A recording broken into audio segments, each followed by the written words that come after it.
And we are live. Hello, everyone. If you're watching this on the replay, you can fast forward about 15 minutes to the actual start of the show. This is the pre-show, and we are live. Let's get some people in the chat room. If you're watching live on YouTube, you can flip over to professormesser.com/live to participate in the chat room as well.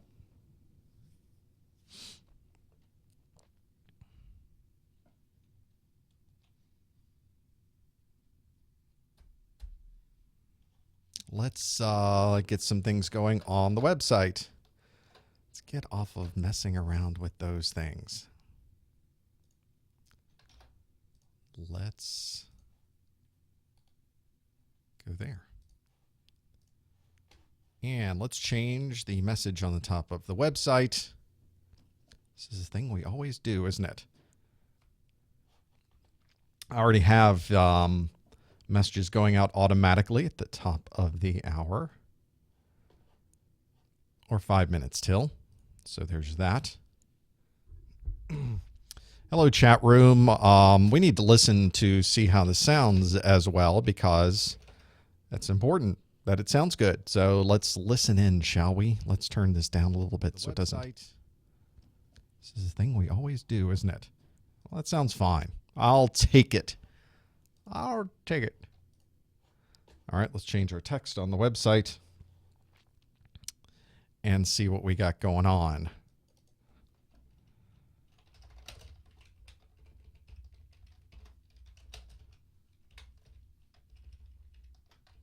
All right, and send people over to live and save the text and clear the cache and burp, derp, derp. Okay. What else needs to be done? I think that's it. I think now you shall see this. For those of you following along, you can download the Socrative app, the student app, or go to socrative.com to the Professor Messer room. And I should, let's go ahead and get that going just so it is going. Let's start a quiz. It's the study group. It's my pace. And let's start. Boom. So we should now see this. Oh, enter my name. Messer, Professor. So everyone should at this point see this. See, if you were on there, you'd see it. Let's see if I can make this bigger. Yeah, that's a little nicer. And what else? Let's check cameras, shall we? We've got this one. Seem a little short. Seem just a little bit, just a tad. Where's my remote? We'll have to adjust this later. That's a little better. Take that, and there's that. You've seen that one, and you've seen that one. And you've got graphics here, and you've got this here and this here. See, I zoomed up a little, and now my head's kind of sticking out there. We got to work on that. That's okay. It's hard to tell what that looks like, though, from here. It's very small, my screen. I'll take it. All right, we've got 10 minutes before we start. 10 minutes and 30 seconds. We've got everything working there. Got things working here. There's a lot going on here. Audio's good. Monitoring. Screen up top. I see the chat. Got the presentation here. I guess that's all good. There's a little bit of everything going on.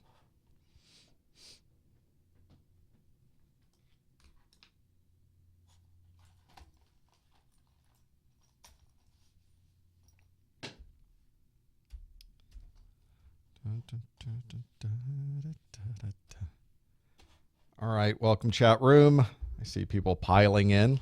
See how many people are on the Socrative side at this point. Got quite a few of you. 9 of you. Can I make this bigger? Yeah, that looks pretty good. So now you can see, that's what I'm seeing right there.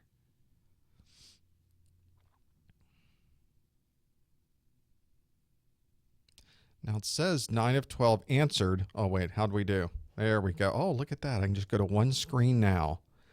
That's nice. I didn't have that option before. There has been an update over the last month.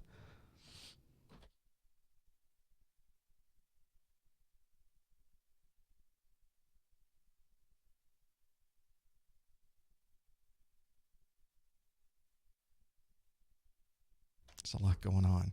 So I can go to this one screen now. That's something I was not able to do before. And turn that on and off. That's going to be nice. Okay.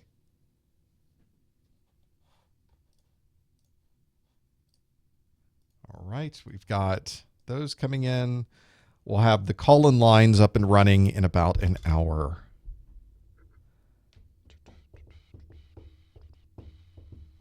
Okay. What else? I think we're ready. I think from a production perspective, from a live show perspective, I think we're ready. We've got this going on.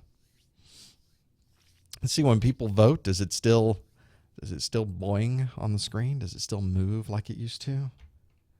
Like this right here? Just chunk. Just goes chunk. Doesn't bounce anymore. No animation.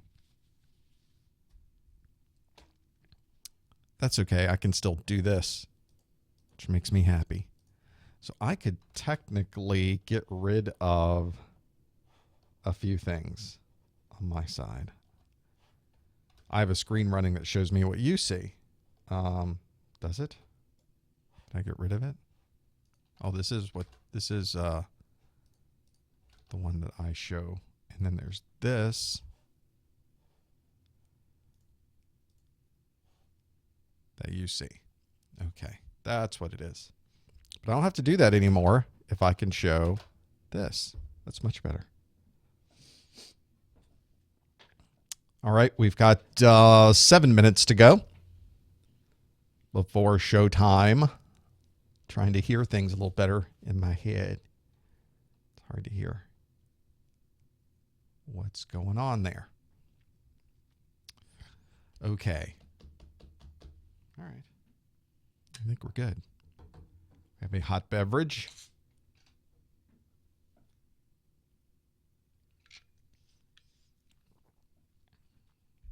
Ah, that's nice.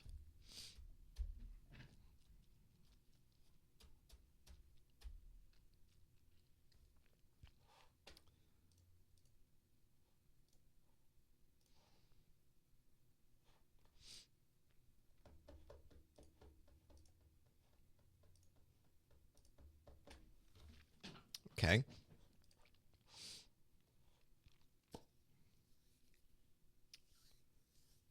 Yes, for those of you just joining the pre-show, you can get things ready by going to Socrative.com, pop open a new window, or you can load the Socrative app on your mobile device.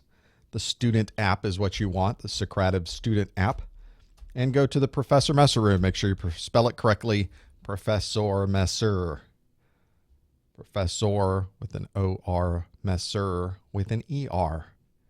And you will get to the right place.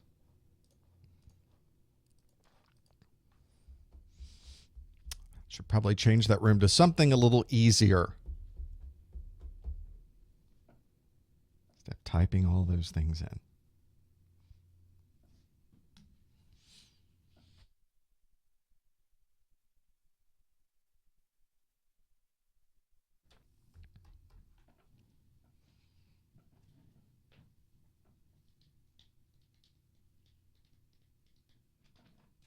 I need to... No, I don't. I think I'm ready to go. Got the last thing done. We should see a tweet go out 5 minutes till. Oh, it's already 5 minutes till. So did the tweet go out? I always wonder if this thing's going to work or not. I don't think it did. So let's send one.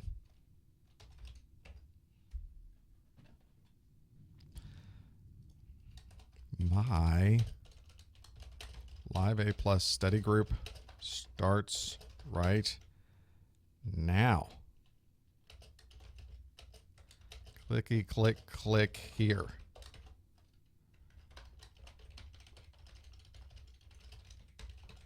And the live link. And share now.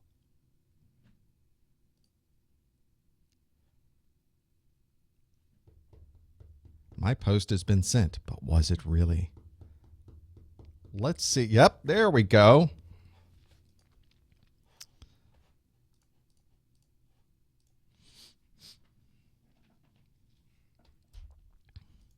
I can honestly say that no one has ever described my looks as Paul Giamatti. Also do not have his talent, which tends to be such an important thing in the business. But I'm not in that business, so that's one of those things. Can't wait to see him and be that guy. You know, Paul, people tell me we look exactly alike. And then I'm pegged as that guy. And it all goes downhill from there. Let's see what I can set up here. This is all looking pretty good.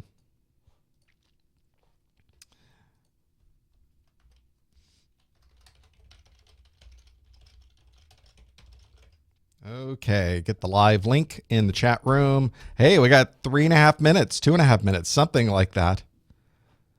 Da, da, da, da, da.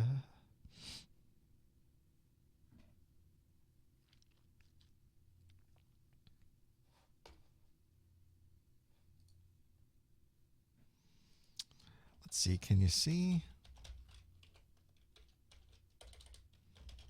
Do I not have the Socrative stuff on the live page? I really don't. Should put that there.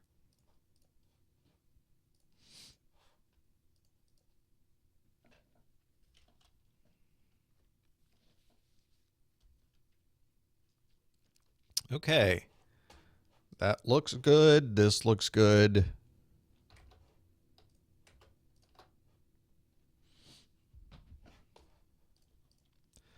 All right, 2 minutes to showtime, Mr. Sinatra.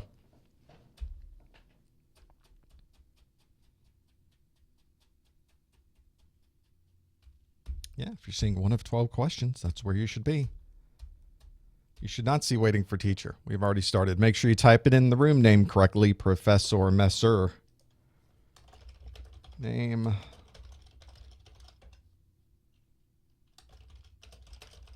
Type it correctly. There's so much of a delay when I talk. You don't see it till like 30 seconds later.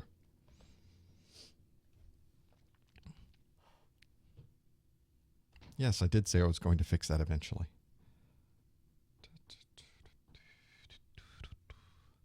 Let's see. We've got a minute. We should probably, I don't know, get ready for something.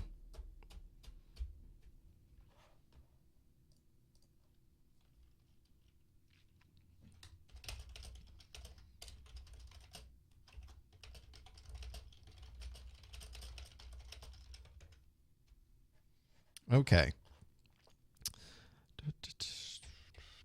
That's not what I wanted. That's what I wanted right there. Though at this point, there we go. All right. Are we ready to do this? I think we are. I think we're ready.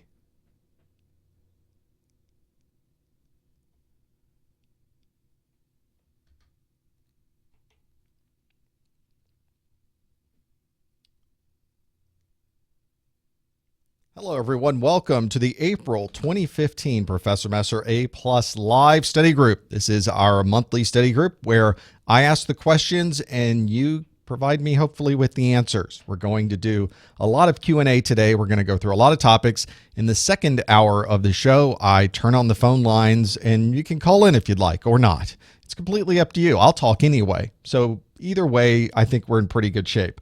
There's a lot to go through today. I've got all the questions going. We've been in the chat room for 15 minutes in the pre-show. We've been looking at logging into the Socrative site, and I'll talk all about that in just a moment. As I mentioned, this is something we do every month. This is a live study group I couldn't do without you. It's really your support throughout the month that allows me to do something like this. I've got not only the free videos online, and you can watch every minute of every one of my A+ training videos. Just go out to the Professor Messer website. The entire index is right there.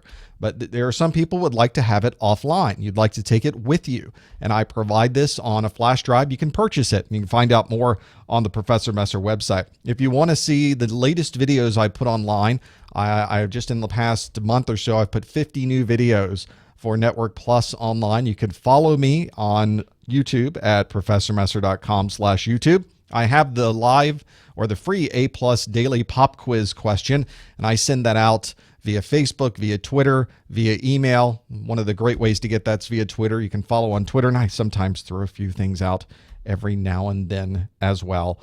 You can find that at professormesser.com/Twitter. And I also have, thanks to our friends at GTS Learning, there is a link for discount vouchers. You can find out about that at professormesser.com/vouchers. Don't pay full price to take your A+ exam. You get 10% off right off the top. And you'll see that all at professormesser.com/vouchers.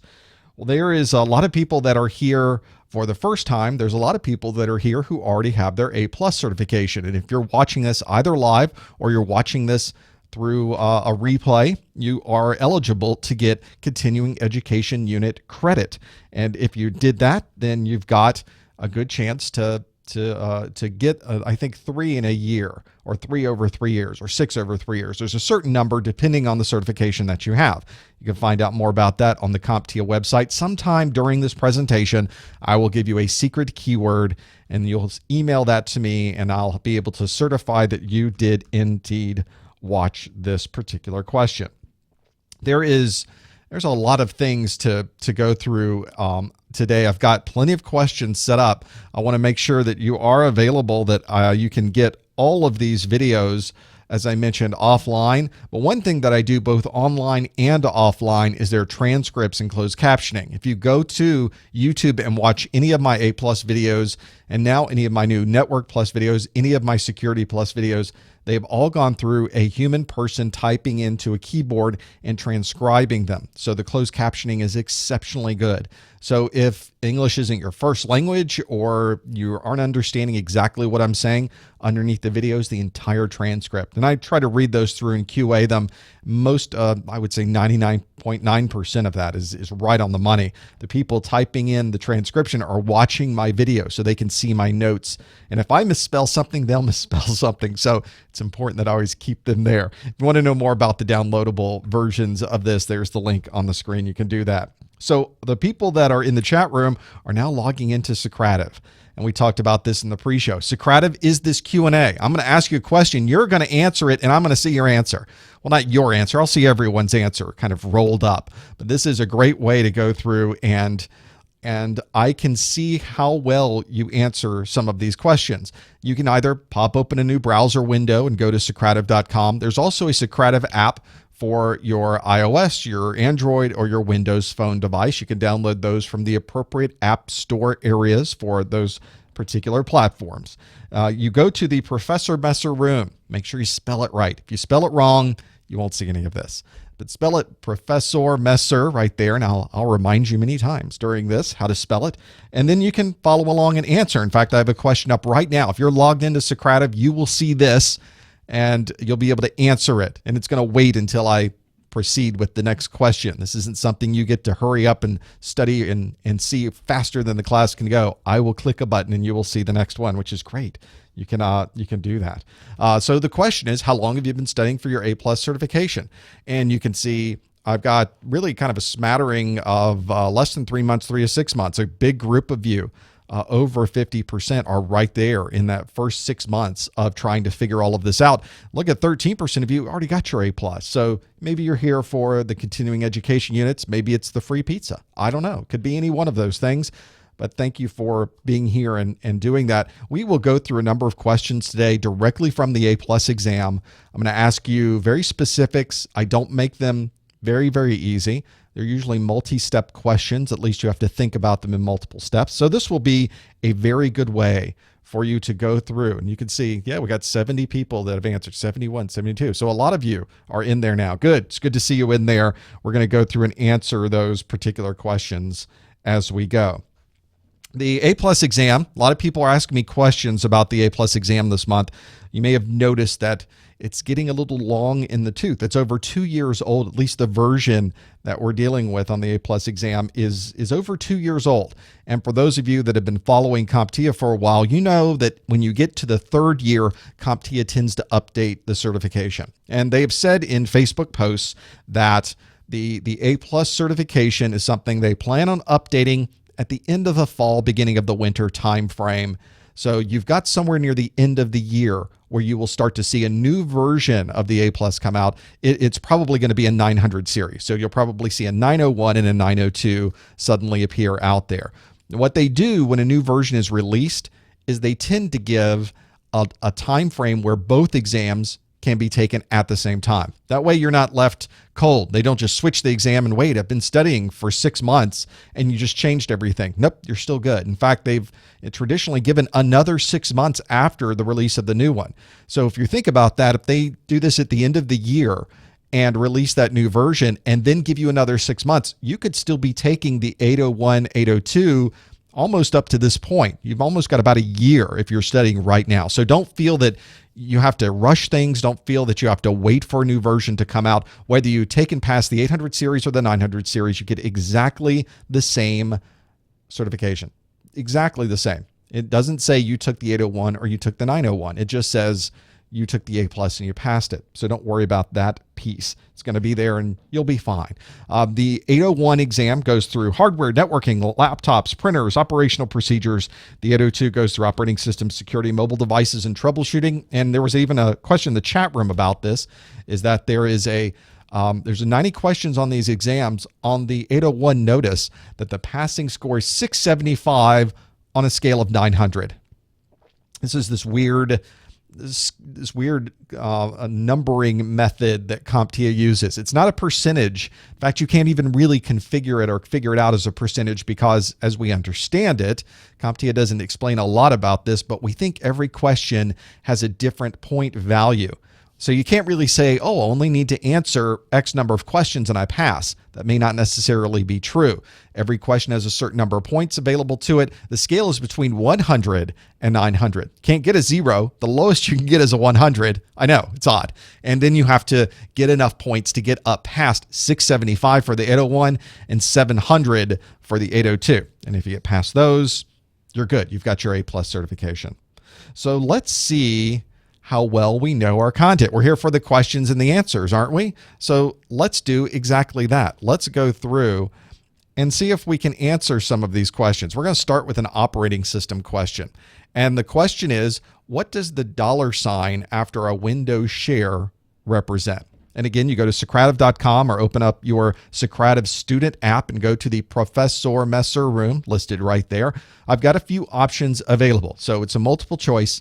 I don't give you any fill in the blank, but I should do one of those one time. That should be pretty interesting if I was to do it, because I've got the option in here to work that way. I'm trying some new features of Socrative this month, so we're going to see how well some of those work. May integrate some of those later on. But you have some options. Those options are: the share is encrypted, the share is hidden, the share is password protected, the share is for administrators only, or the share is on a RAID drive.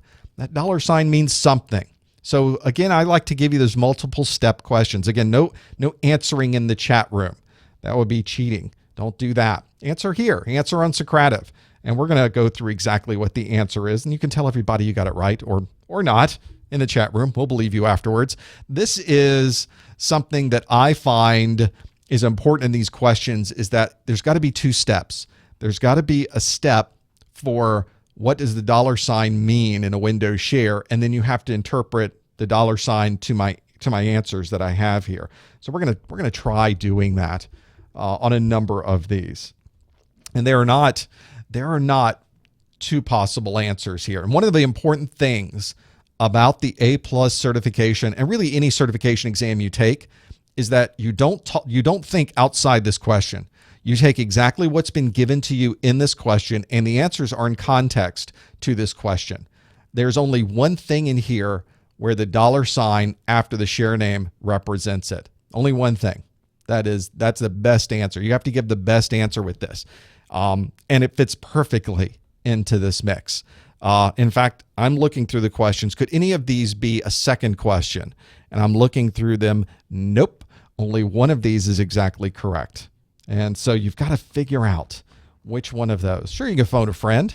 Of course, we're going to have the answer so quick here. So it's not even going to be a choice of doing that. Let's see how we did. We got 62 of us that have gone through and answered this one so far. Let's see how we did. Well, we've got kind of a mix of things here, didn't we? We've got 6% said it's encrypted. Maybe you guys are actually the smart ones. We'll find out.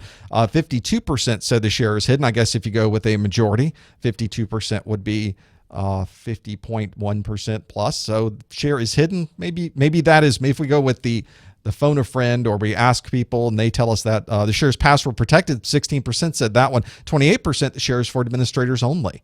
And 0% said the share was on a RAID drive. So now the question is, what is that dollar sign?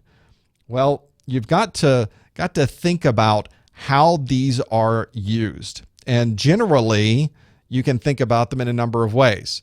There are a number of different kinds of shares out there, but the type of share doesn't necessarily associate with how the share is provided in that type. Let me explain what I mean by that. So when you start up and build a brand new version of Windows, there are a number of shares that are created automatically. And a number of these shares are designed for administrators. They are something that have been created automatically for the administrators to have access to a device. For instance, on devices, by default, $$ is created. And it's created that way for the administrator. So across the network, if you needed to connect to that device's hard drive, you could go to that share or that storage device on that machine and you could see what's there. But the reason that the $ is there is so that it is hidden. That is the important part of the $. You could create your own shares, put a $ at the end of them, and they would be hidden from anyone browsing around. Now, this doesn't block them. It's not a security feature. If somebody knows the name, they can connect to the share.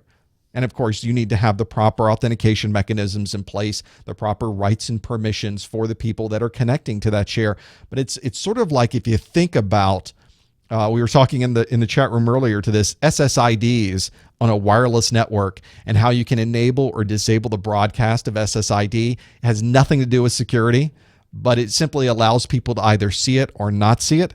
That is what that's about. The $ creates a hidden share. Anyone can create a hidden share by just putting the $ at the end of the share, and you would have it there. There are a number of shares that are created automatically during that installation process for Windows. Here's a couple of them: the $, the admin $. They get you to different places in the Windows operating system. You can connect and share either in the file manager or in the Windows desktop, of course, in the GUI, in the graphical user interface. You can, of course, do this at the command line as well with net share. And then, of course, you would specify what you want to share it as, a drive letter, for instance, and then specify the name of the share, and then provide any username and password credentials onto that as well. So that's the important part. If we look at that question, then if you answered B, the share is hidden, you would be absolutely correct. It is not exclusively an administrator function. So D would not be correct in this particular case. Administrators can use it, but it is not for administrators only. And so I write these questions very specifically, and how they are, and CompTIA writes these questions very specifically. That is definitely a qualifier, administrators only, and that's not the case. It's just hidden. That's all we need to know about the $. So I think it was a good start. Like 53% of you did really well on that one. The other 50 or the other 47%, 48%, don't worry about the details of this. This is one of those cases where not knowing it actually benefits you better than the 53% that got it right, because now you've learned something. And now when you see that on the exam, you'll know what to go for that. So let's now go through and do another one. I love this new Socrata front end. For those of you that have been following the live study groups we do for a while, it's a brand new front end. And that's great. So I can show and unshow that as we go along. Let's go to the next question, shall we? I think I've got other stuff that we could talk about. The next question is, which of these threats would be the best description of a fake email or a website that convinces users to willingly provide private information? Oh, now we have to know our security. Which of these would be the best description of a fake email or website that convinces users to willingly provide private information? And of course, I've got the choices for you again. We've got a choice of spyware. It could be malware. It could be a zero-day exploit. It could be phishing. It could be a vulnerability. It could be a virus. Oh, this is one of those security questions from the 802 exam, isn't it? So we have to know, again, that second step. We get a description of this. Now we have to know which one of these things it is. And it goes into one of these qualifying categories. There are very specific characteristics with each one of these. Again, no answering in the chat room for this one. We want to understand what's unique about each one of these specifics. We sometimes use them generically, don't we? We sometimes talk about viruses and spyware as if they were interchangeable. But the reality is there's something very specific about those two different kinds of bad things on our devices. Spyware, malware, zero-day exploit, phishing, vulnerability, and virus. So this is one of those cases where it would be interesting to see how we've done. In fact, I'm going through, it seems a number of you are very security savvy. Why do I say that? Well, if I look at the answers so far, I can see as well as I did at tricking people on the first one, I did just as poorly at tricking anybody with this one. So I guess it's pretty good. You know your security definitions. You should absolutely be happy about that piece. Let's talk about threats. Let's discuss how some of these threats work. Somebody was talking in the chat room the other night about what's the best antivirus that they should get. And it's all relative because antivirus is becoming so difficult. It's hard for these antivirus companies to keep up with so many viruses, so much malware, so many signatures. They're generally signature-based systems. Your device, your computer cannot identify a virus with antivirus unless the virus company has provided you with a signature, which means the antivirus company has to get a sample of that particular virus, has to break it open, see what's unique about it, find a signature for it, update everything with you, and then that takes some time. So it could take hours or days, or in some cases weeks, before your computer is updated with a signature that will stop a virus or malware, something bad that has shown up in the latest day. So it's really difficult. We're currently in the industry working on new technology that instead of looking for signatures of virus, it's looking for what a virus does and is blocking what a virus does rather than blocking a signature of something unique. It seems to be a much more intelligent way to do that. Certainly a lot more reasonable when we talk about trying to block the bad guys. So that is one of those things. Antivirus still has a place. It still can block things that have been out there for a while. You will download executables in your email that are viruses that have been out for 6 months. You know, the bad guys are still trying those. They're still sending them out. It's cheap and easy. And they'll get everybody who has not updated their antivirus. Absolutely. Phishing attacks, though, that's obviously what we were just talking about, is where we're putting in personal information and the bad guys are getting that personal information. Ideally, they're going after some very high quality information, like your bank account information. They'll pop up a picture of your bank account and do that. Spyware is a little different. Spyware is sitting on your machine, watching what you're doing, logging things, sending you to other websites. And ultimately, zero-day exploits are things where you're getting a brand new virus. It's been sent to you in an email. Nobody's ever seen it before, and it's going to infect your machine if you run it, because there's no antivirus, there's no anti-spyware. Nothing has seen this before. It is brand new. There is no signature, and it is remarkable how much we are dealing with 0 days in antivirus these days. We don't even talk about it anymore, it seems. There's so much 0 day, and it's attacking us and getting into our machines. And we have to wait for a signature update or have to wait for anti-malware software to catch up with that. It's a challenge.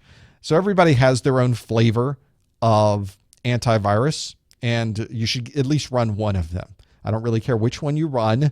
Of course, Microsoft has the one that comes with Windows, the Windows Defender, which was the Windows piece in Windows 8 from that point on. It's called Windows Defender.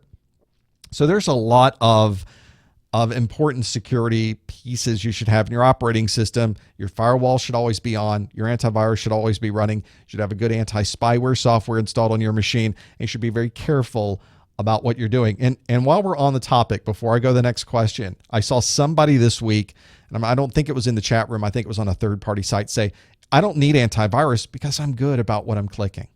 I don't need any of that antivirus intrusion prevention stuff because I don't click things that are bad, which may be absolutely true. He probably doesn't click things that are bad. I try not to click things in an email or things that are bad either. But it's the vulnerabilities in your operating system that haven't been patched that you need to watch out for. A bad guy can send information to your computer, have it pop open in your email. It could be a graphic, for instance. This is an actual threat. I'm not making this up. This is real. There was a vulnerability in Windows that if somebody sent you an image and that image appeared on your screen, it would infect your machine. That was it. It didn't infect your machine. It found a vulnerability in your operating system that at that point it ran software to take advantage of and got onto your machine. And at that point they ran whatever they wanted. Kind of skipped over and made it a real fast story, but ultimately they gained control of your device just by displaying a graphic on a browser.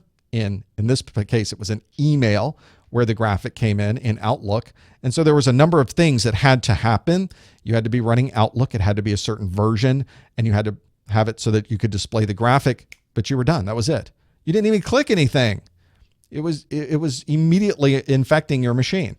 So don't think that you can get away with not running an antivirus because you don't click things.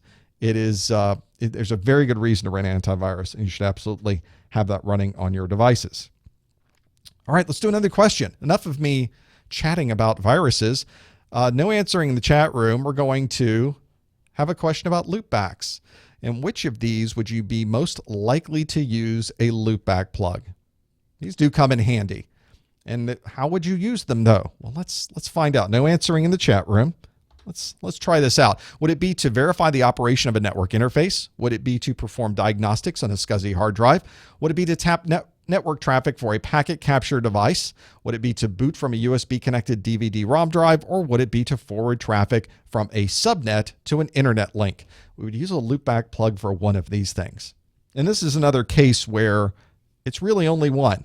This isn't even one of those where most likely, I did put in the question, which would be most likely to use a loopback plug. But as I'm looking through this, no, I really would not use a loopback plug for anything else. There's really one good answer here.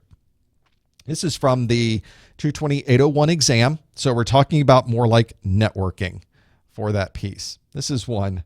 Yes, and for those of you asking the previous question, the 97% of you that said phishing were correct. Sorry, I didn't even think it was necessary to explain that one. Yes, it was phishing. On this particular question, we're talking more the networking side. So you do have to know your networking piece. A lot of people don't like the networking piece of the 801 exam. I think it's because there's so many numbers and there's so many standards and you have to remember so many cable links. It's a challenge. Although if you start working in networking, those things just become second nature. And interestingly enough, a lot of people will say, I don't want to memorize all those things because there's just too much to remember. I'm not even going to use this anyway. Oh no, you will be using these all the time with what you're doing. To answer this question, we go to Socrative.com to the Professor Messer room, and you can answer this particular question. Let's see how we've done. Let's answer which one of these would you be most likely to use a loopback plug? Well, 81% of you said it was A, verify the operation of a network interface. But the second most popular at a healthy 12% is to tap network traffic for a packet capture device.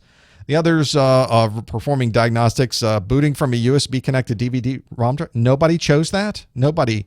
2% said forward traffic from a subnet to an internet link. So which ones would it be? Which ones would it be? Well, let's go through what Loopback plugs do. They're exceedingly useful. And it's one of these things where you need it when you need it. The rest of the time, you don't really need it so much. They're used for really testing interfaces. If you want to see if a network interface card is working properly, you need to be able to see if it is receiving proper information to what it's sending. You don't know if the problem's in the cable. You don't know if the problem's in the switch it's connected to. So let's take those out of the equation. We'll plug a loopback adapter into this network interface, whether it's a WAN interface or a LAN interface, doesn't matter. And what it effectively does is take everything that's going out the transmit link, loops it back, and sends it into the receive link. That's what it does. That's it. In fact, I had a loopback cable I made here because I effectively just took an RJ45, put 2 wires that were going from send, and put them back to receive for 100 megabit. If it's a gigabit, obviously you used 2 pair to do that. Use all 8 wires to be able to work with those. There are loopback cables for serial links, for WAN connections. There's 25 pin and 9 pin for that. There are others for T1. There's fiber loopbacks. There are Ethernet copper cable loopbacks. These are different than a crossover cable. If you work with Ethernet, you know that you can get a cable that will cross over the sends and receives and send those to another device. But there's 2 ends on that. If you're testing a network interface card, you only have 1 end. So you kind of have to go out of that device and back into the same connector. Oh, wait, I do have a picture of one. Here's my loopback cable. Here's what I mean by that. There it is. So I made this one. This is an old one I had for a 10100 Ethernet. Or this was the WAN. Let me see the pins. It's kind of hard to see in the pins. This may be the one that I created for a WAN connection. I'm looking there. I almost think, yeah, we're missing the 2 in the middle. That's an Ethernet loopback, isn't it? So this is one of those cases where you need it when there's a problem. Otherwise, you don't even need it. You'll find on a lot of CSUD issues or on a number of devices that they'll have a loopback cable connected to it. It might be on the cable itself, just sitting there ready to go. That's pretty useful to have that available, because if I do want to run a test, and usually you're running diagnostics for the adapter card that come from the adapter card manufacturer, and the adapter card manufacturer has a section for loopback. You click a button, you plug in your loopback connector, and it sends traffic through, and it examines, am I receiving what I'm sending? I just sent out a 101. Did I get a 101 back? If it did not get a 101 back, then you've got a problem somewhere, especially if you're doing loopback. It didn't go anywhere. You can also make your own loopback cables. Here's a great site with a 5-in-1 cable. I think I have the updated link there. I may not have the updated link there. I may have just copied that over from the other site. Let's see if that link is working on my screen. 5-in. Oh yeah, that's the one. That is the updated link. What's nice about this particular website, this person has done a great job at how you can take the minimum amount of hardware and create a crossover cable, a loopback cable, a Cisco console cable, a serial console cable, all with a minimum of cabling. There's a coupler and a couple cables, and you're good to go. I like the way they did theirs. In fact, let me bring it over so you can see it. Be nice if I had this on the screen since I'm talking about it. Here it is. So, boom. So here's this website. Look at the Cisco console adapter. He just took 2 sides and crimped them together, the little bit of cable in the middle, and then he uses a coupler to extend it. So you use a standard Ethernet cable, a straight through, and then you just put on the right connector on the end for what you're plugging into. Brilliant. I love it. So that's a cool link. That's a great link. If you're going to do any type of networking, you're going to find you always can't find your cable. Where's my cable? Where's my console cable? Where's my rollover cable? Where's my crossover cable? Well, you got all your links right there. You're good to go. So let's have a look again. How did we do on that one? Well, if you answered A, verify the operation of a network interface, you would have gotten that one exactly correct. The 79% of you were right on the money with that. Tapping a network traffic for a packet capture device is a network tap. It actually is physically called a tap. And it's one where I can take information. Usually you put it in the middle of a connection. Maybe you have a gig link going between devices. You break the link and stick this tap in the middle, You still now have a link between those two devices, but now it copies all of that traffic off of the tap into your network analysis device. That would not be a loopback plug. It sounds kind of loopy. That's why I put it in here, but it's not a loopback plug. Loopback plug will be something completely different on those pieces. So thanks for you that answered A. You got that one absolutely correct. I wanted to share with you also something for those of you that have been watching the website over time. You know that I've taken all the notes from all of my videos. I've taken the things that I feel are important, the graphs, the tables, the images. I've taken a lot of pictures and licensed a lot of pictures so I can put them into these study guides, and I've created notes for you. So if you're not one that likes to take a lot of notes, this may be a great place to go to take and view your own notes. What I've done is for the 801 and for the 802 and all the other courses that are on my site, I have these available and you can buy them. So you can spend $10, get downloaded immediately. It is a unprotected PDF, so you can put it on all of your devices, put it on your mobile devices, put it on your tablets, put it on your computer at home, put it on your computer at work, have it always available to you. And it's something where I think a lot of people really, really like this particular study guide. Here's the 801 study guide and the 802 study guide. And you can see I'm just going to flip through a few pages of this. I have just stuck tons of information in here. All those command line things you have to know in the operating system, they're in here. All of the pieces you need to know about Microsoft utilities, all of the pieces associated with differences between Windows 7 and Windows Vista and Windows XP, it's all in here. So this is another nice thing about this is every dollar of this goes back to the website. So this is a way to keep things running and make sure that we've got the revenue coming in to keep our machines up and running and to make more videos, and it just keeps everything going. I want to send my sincere appreciation to everybody who's purchased these already. It is remarkable how much that is able to contribute to the bottom line of what we're doing. So thank you very much for that. If you don't have one of these, you'd like to know more about it, go to professormesser.com/A+SG, and you can learn all about these study guides. There's one for the 801 and one for the 802, depending on which exam you're studying for. So there's another way to, I don't take donations. It's just another way to help contribute, if you will, to keep things going on the website. And I think you get something back, which is important from my perspective. I just don't want to take your money. I'd like you to actually get value from that. So there's another great place to go with those pieces. Well, let's go to our questions. Let's keep this party going with the questions. You will be able to answer this particular question. Which of these would be the best description of a ZIF socket? Well, there's got to be something in there, a ZIF socket. What is unique, or what are the things that are characteristically important about a ZIF socket? Well, we have some options for you. One is that it connects to the processor with 2 lines of pins. It does not require any pressure to install the processor. All of the CPU pins are on the motherboard, or the processor connects with a single edge connector. A ZIF socket is one of these. So if you know your sockets, you should be able to go through this list and name every socket this is associated with. There's my hint for you. There's only one of these that's going to be correct, but all of these are associated with different socket types and processors that are used with them. And if you can go through this 4 options here and name off which each of the sockets are, then you're in pretty good shape for your A+ certification, at least that section of it. So go through that process, see if you know what the differences are. You can go to the Socrative website, into Socrative.com. You can bring up the room for Professor Messer and see how we did. We've got a number of people that have answered already. I think a number of you have done pretty well with this one. I'm going to take a sip of my coffee while you answer.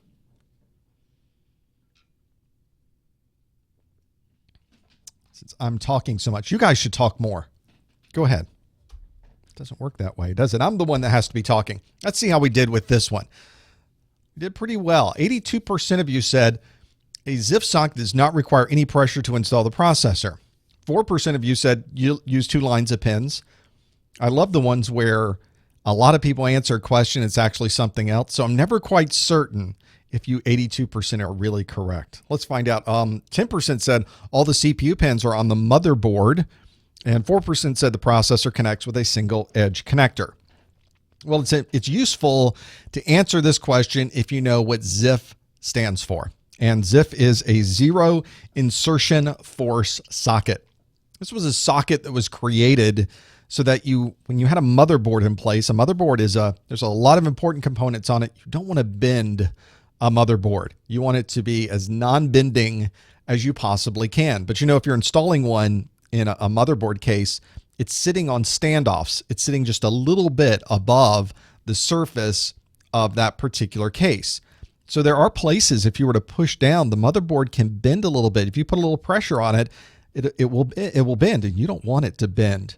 So we created this socket type where you could simply drop the entire CPU into this particular socket, and you simply close a little window. You could see, in fact, it's hard to see in this view, but there's a little bar, and you open the bar, you place the socket in there with zero force, and you close the bar, and it's connected. Brilliant.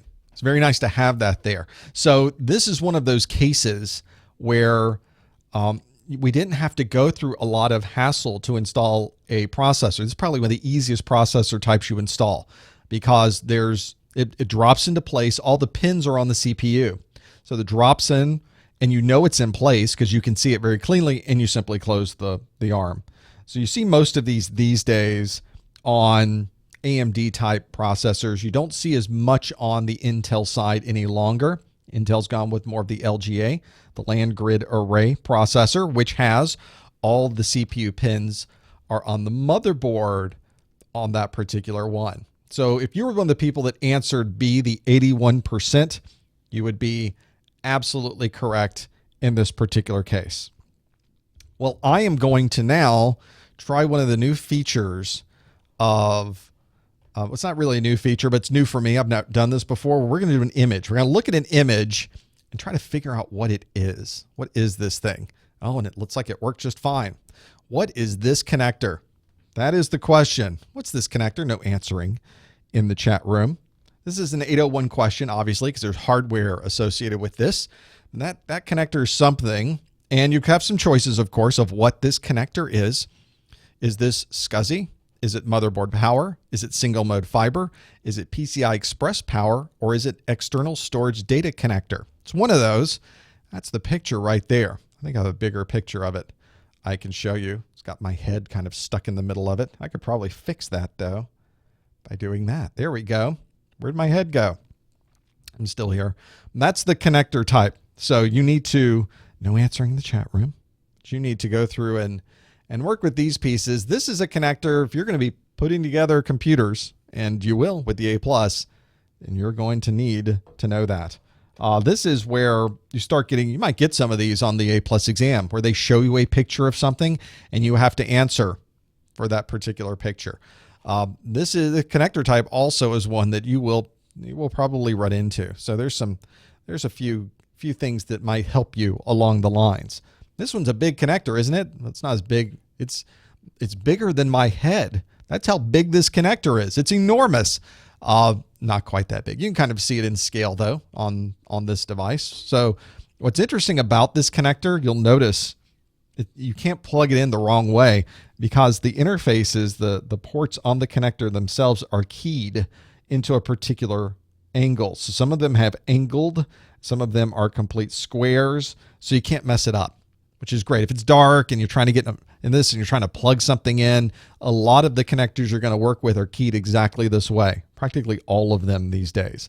That's one of those cases where you really do get into working with these. Let's see how we did on this one. Let's have a look at this. Of course, we got SCSI, motherboard power, single mode fiber, PCI Express, or external storage, and 89%, 88% said motherboard power. 7% said, oh, no, this is SCSI. I know SCSI, and that's SCSI. None of you said it was fiber. Good for you. 4 of you said PCI Express power, and 1% said it was external storage data connector.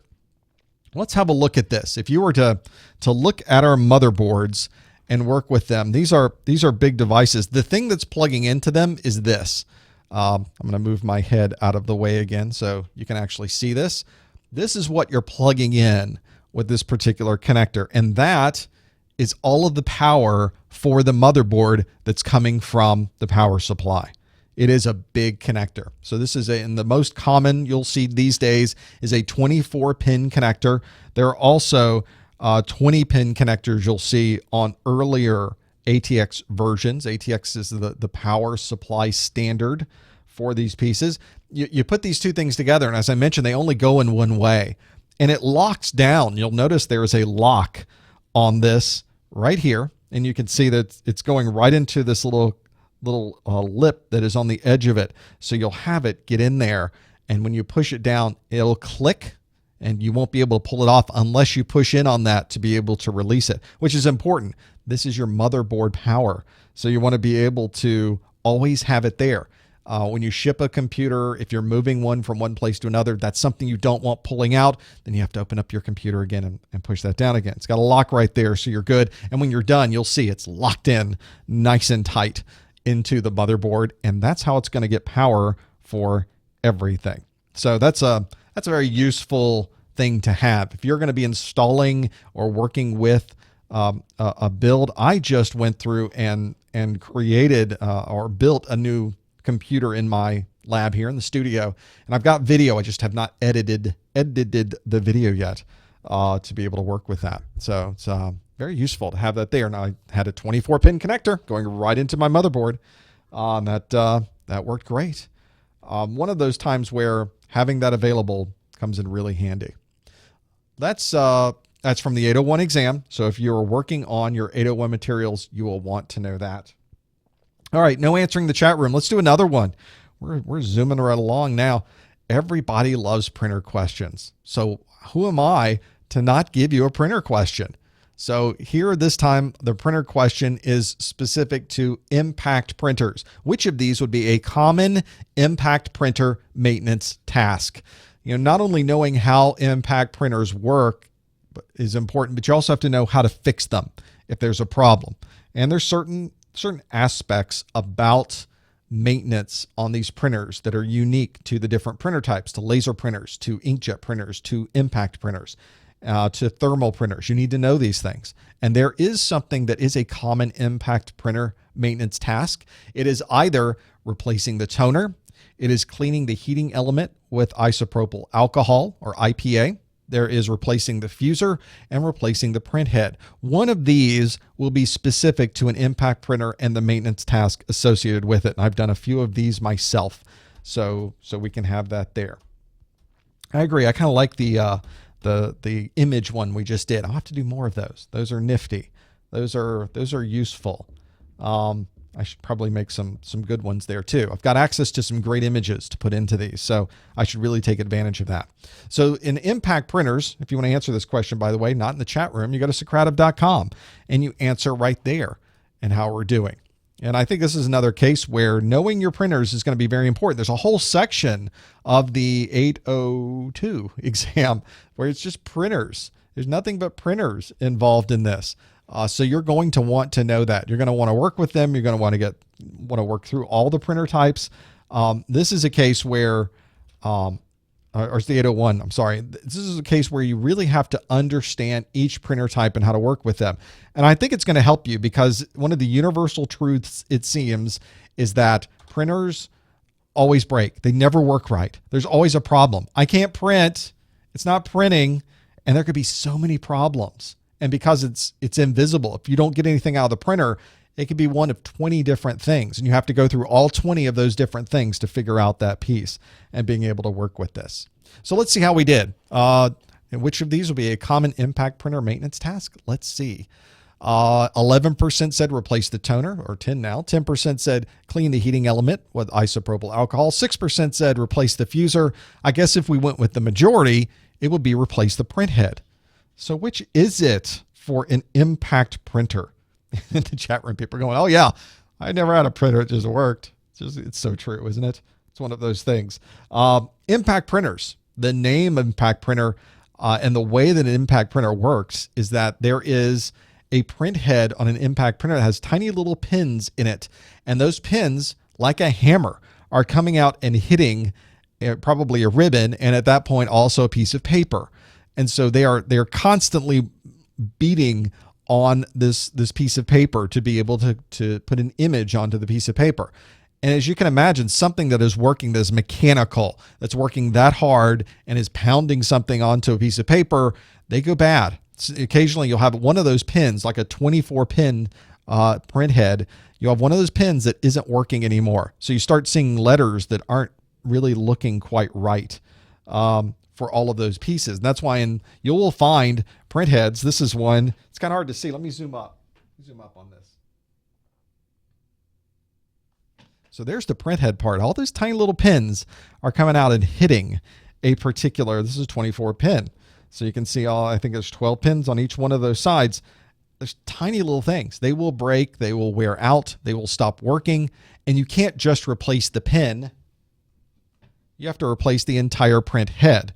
Now, fortunately, it's pretty easy. They've made it simple. It's a modular type thing. You pop it off, you put the other print head in, you pop it back in. It's not that difficult. You almost sometimes on some printer models don't even need a screwdriver. It's very simple to get that in there. And you will find these impact printers, these dot matrix printers are still used everywhere.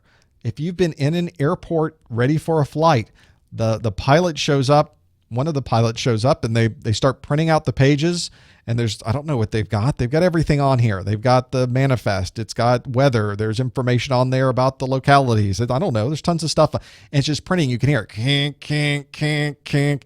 And the dot matrix printer comes out and you've got the paper there ready to go, and they rip it off and they hand it. If you rent a car, what is it about the transportation industry? They love these dot matrix printers. Probably because when you rent a car, it's a multi-page carbon copy. Why are we still doing this? But we are. It's one of those things. It is nasty. It's got it's got a paper with holes in the side, so that's a tractor-driven paper on these pins. It's annoying. I worked a lot with those. They get really hot. If you're working on one, because they're beating on this thing, they're a mechanical piece. You have to watch when you're replacing it that you aren't getting it when it's really hot. So you got to watch out with that. There's usually also a printer ribbon with it. And if you're replacing the print head, you might as well replace the ribbon as well. It's one of those things where the ribbon gets lighter and lighter and lighter and lighter. You replace the ribbon. Wow, look how dark that is. That's amazing. I didn't even know it worked that well. And it does. It's one of those cases where you work with these devices over and over and over again. You find doing one little thing can have such a dramatic effect on the usability of it. And just by replacing the print head so you can see the letters, and then you also, of course, replace the ribbon at the same time, it's a new printer. You almost have a brand new printing device. So if you're one of the people that answered on that one, let's go to the answer that was here. I closed everything out. So if you're one of the people that answered D, replace the print head, 70% of you got that one absolutely right. Replacing the toner is something that is in a laser printer, uses toner, so that would not be an impact printer. The heating element, you might clean a heating element with isopropyl alcohol if it was a thermal printer. So that, again, not an impact printer. And replacing the fuser, that's the part that gets hot, that fuses the toner to the paper in a laser printer. So that would not be the correct response with this one either. So that's one of those cases where working with and knowing the printer types can be really, really useful. There's some other things that can be really, really useful as well. We're doing multiple choice questions on this particular study group, but as you know, the A+ exam has both multiple choice questions and performance-based questions. And this can be a bit of a challenge if you're working in trying to figure out these pieces with these performance-based questions, because it's effectively hands-on. I need to be able to run things at a command line. They will put up a command line and prompt you to do something, and you have to know how to do it. So there's no A, B, C, or D. You're not choosing from what you think is correct. You really have to go through and know how all of these things work together. And it's a little bit of a challenge. They do this on the A+, they do it on the Network Plus, it works this way on the Security Plus and other CompTIA exams as well. And when I start working at the command line or I start working in a user interface, it's almost like muscle memory. I'm starting to be able to use it a lot easier. One of the things that's a challenge, though, is that the A+ expects you to know Windows 7, Windows Vista, Windows XP. The new version later on this year is probably going to add, Windows 8 to that component. you have to have all of those operating systems somewhere available to use. And not everybody has access to those. And even if you do have access to all those operating systems, you'd have to set up this crazy lab just to be able to do all of these things. So that's why my friends at GTS Learning have Freestyle, which is not only an online virtualized lab environment that's always there and always available, but they also include with this access to their books. So you get their 801 and 802 guides, which by the way are the books I use to create my videos. And you also get access to their A+ sample exams. They have 200 questions for the 801 and 200 questions for the 802. So if you buy both of those as a bundle, you get 400 sample questions, all from GTS Learning. This environment is remarkable. I've got it running on my screen right here. In fact, I'm gonna launch this up. This is the Freestyle. They've got machines on the left side of the screen. Your labs are on the right side of the screen. You can read through them. This is one on the user account control and other things dealing with specifics. I'm going to click on this domain controller and power it up. Here's a Windows 7 device. I'm going to power it up. Here's a Windows XP device. I'm going to power it up. If you've ever done virtualization on your own desktop, this is similar to that, where you can start up virtual machines on your own device. But of course, you still have to have Windows XP and Windows Vista and Windows 7 and run them all on your computer. So you have to have hard drive space to store the virtual machines. You have to have the memory to be able to run the virtual machine at the same time as your desktop.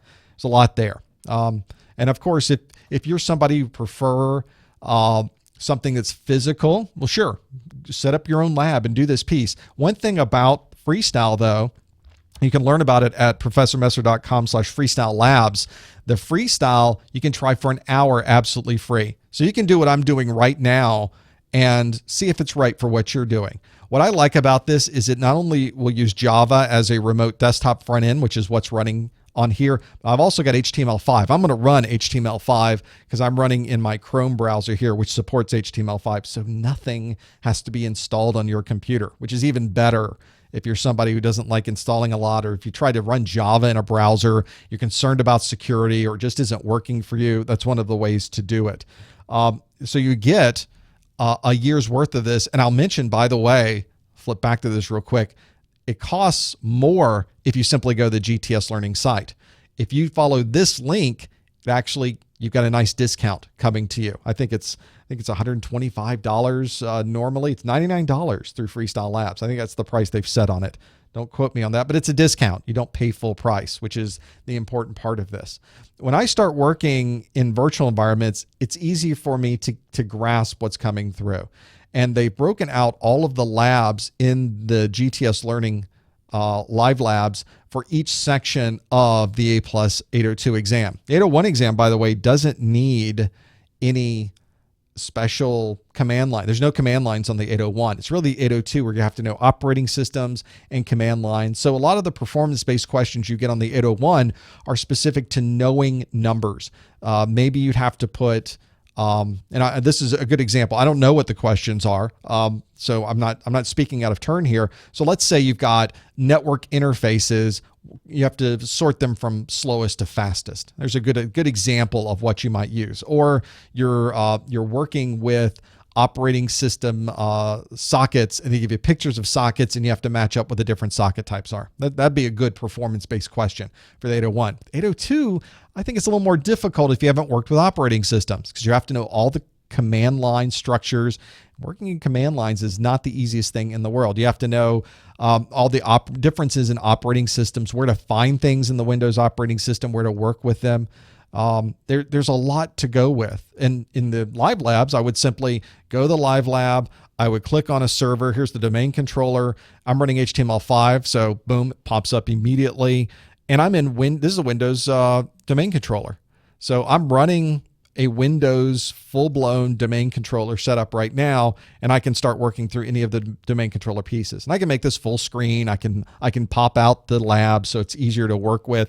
Let's go to a Windows 7 device. I'll click the Windows 7 device. Now I'm in Windows 7. So that's how fast it is to work with this and run it. And I don't have a full-blown machine sitting at my desk, but I do have this full-blown machine out on the internet. This isn't a simulation. This is an actual Windows device running the things that the Windows devices run. So this is one of those cases where I really can get hands-on with these Windows devices. Just go out and try it for yourself. 1 hour you can find at Freestyle Labs, professormesser.com/freestyle labs, and you can learn more about how to use this as well.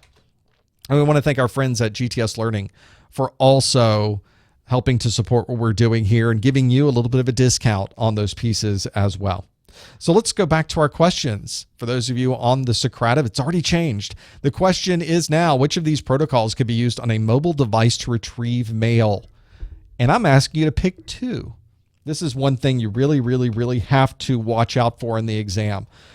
There is a case on the exam where you want to be able to look at what it's asking you for. And generally, when you're taking the test, instead of a radio button, it will be a checkbox button. And it's a little square instead of the little round circle. When you see that, you should automatically think, oh, I have to answer more than one. Because I'll read this question, say, which of these protocols will be used on mobile device to retrieve mail? And I'll try to answer. I'll try to go fast, and I'll forget, I'll miss that there's a pick two at the end of this. Let's see what our different options are. We can choose SMTP, POP3, IMAP, or SSL. Which of these protocols can be used on a mobile device to retrieve mail?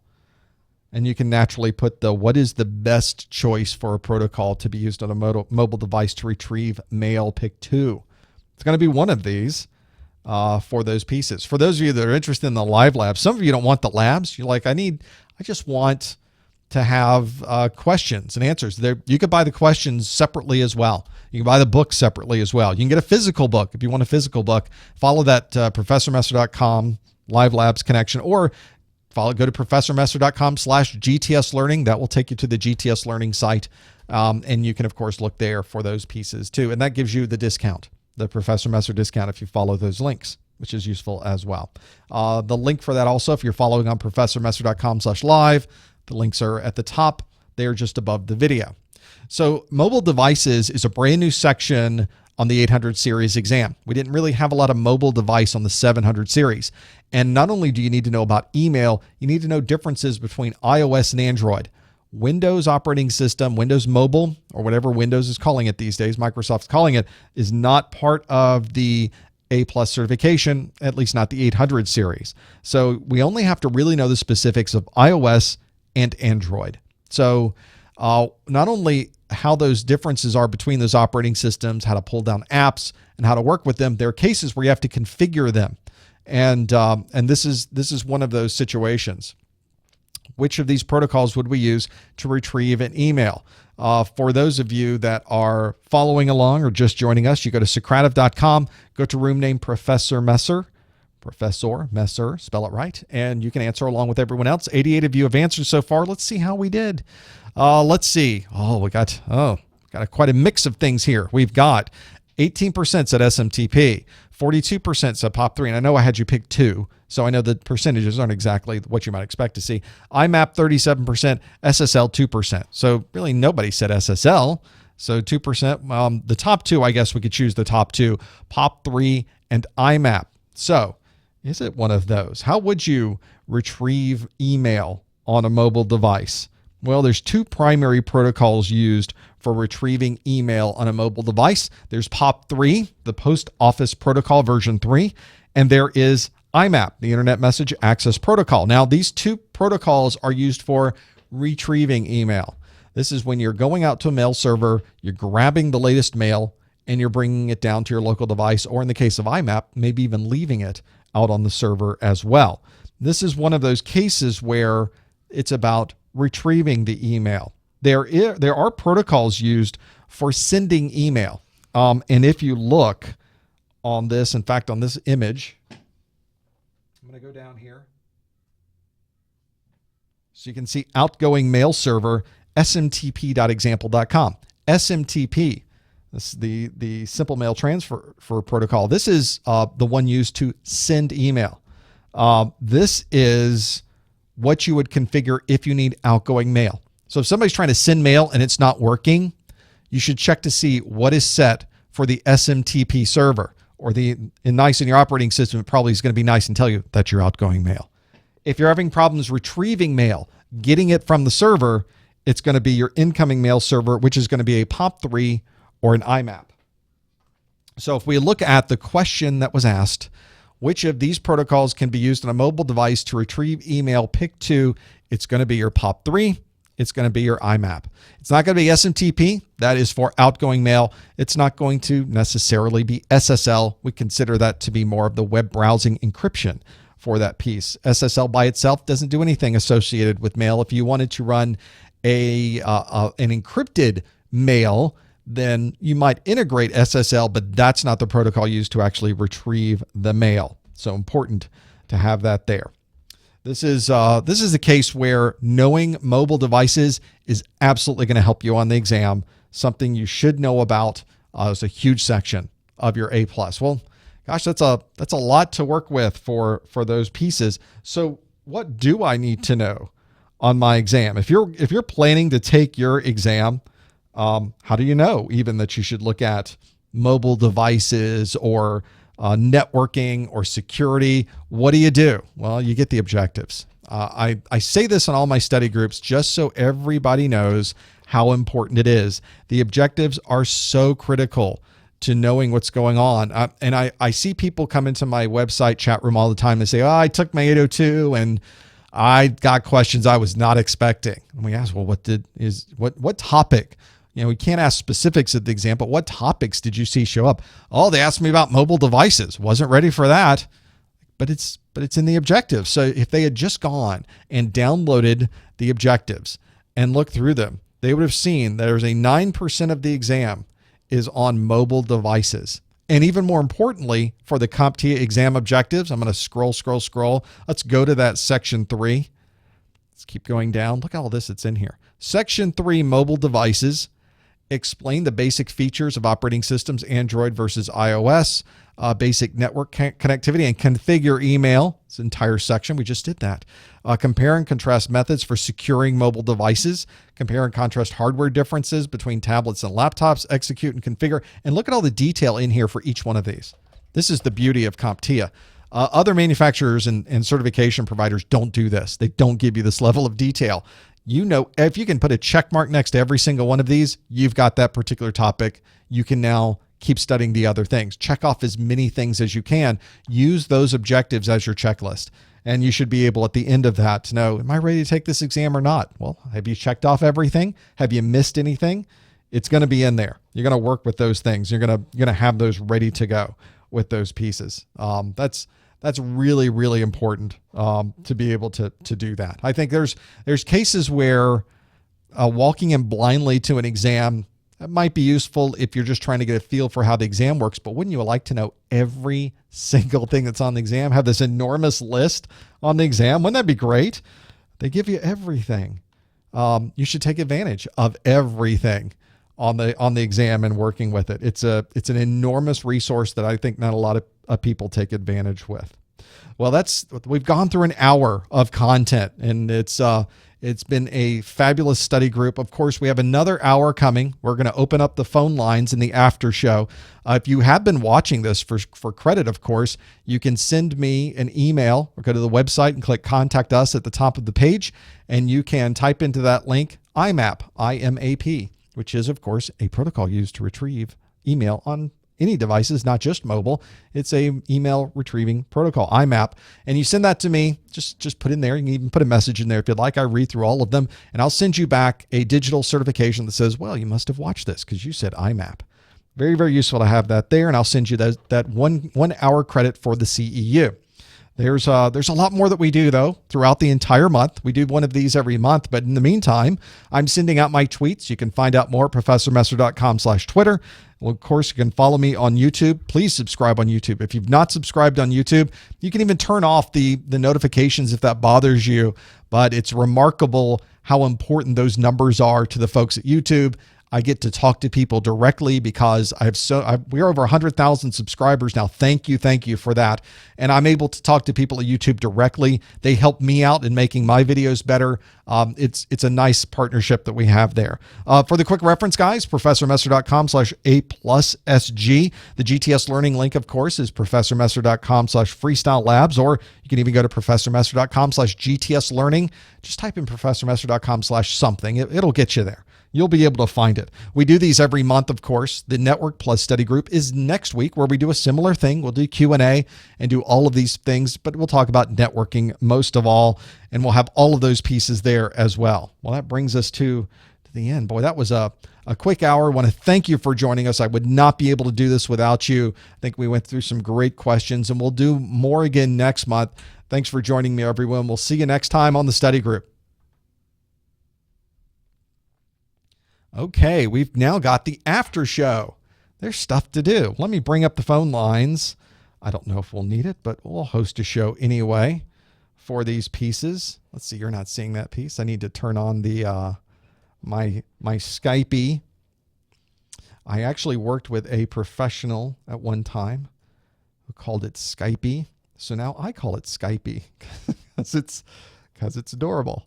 Let's call the Skype. Let's see what it tells me. Thank you for calling. You're welcome. I'm certainly. Please enter your show number and if I can remember it, I will enter it, and I'll turn down all of this because your 6-digit PIN number. Because you people are very good at doing DTMF decoding, which is not what I'm shooting for. Welcome, host. You have not started a show session in call-in studio and cannot yet receive calls on Professor Messer. Well, that's okay. I'll do that right Welcome, now. host. You are now in the host room. I am. Thank you, nice lady. See, now we're in the host room. The phone number for calling in, you can call in it at a toll-free. So free around the world with Skype at 855-785-RJ45. That's 855-785-7545. There it is. See, got graphics, got a lower third, so I don't have to keep saying it over and over and over again. I know everybody's now trying to figure out, what did he type in? What number was that? How can I hear that? Yes, you can't. You can't hear that piece, I know. So everybody who tried to send me a private message during the study group, I'm sorry, but I just clicked off of you because I can't see what's going on if everybody sends me a private message. But you can always send me an email later. There's a question. Go to the top of the Professor Messer website. You'll see a contact us link up there. That's contact me. So that there's no us. Where is everybody? There's nobody here. There's just me hanging out. I'll wait. My producer. Wait. There's nobody there. There is no producer. There's nothing happening there. So the phone lines are open. You're welcome to call in. There's no particular topic, by the way. I just opened the phone lines. If you want to call, call. If you don't. That's fine too. In fact, I'm going to grab a sip of something right now.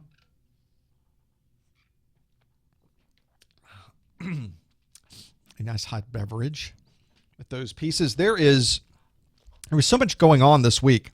For those of you that have been following along, the Network Plus certification is currently being revamped. The new version was released at the end of February, beginning of March. I've been producing and creating videos, so I've been sitting in here quite a bit and just pumping through videos, just recording.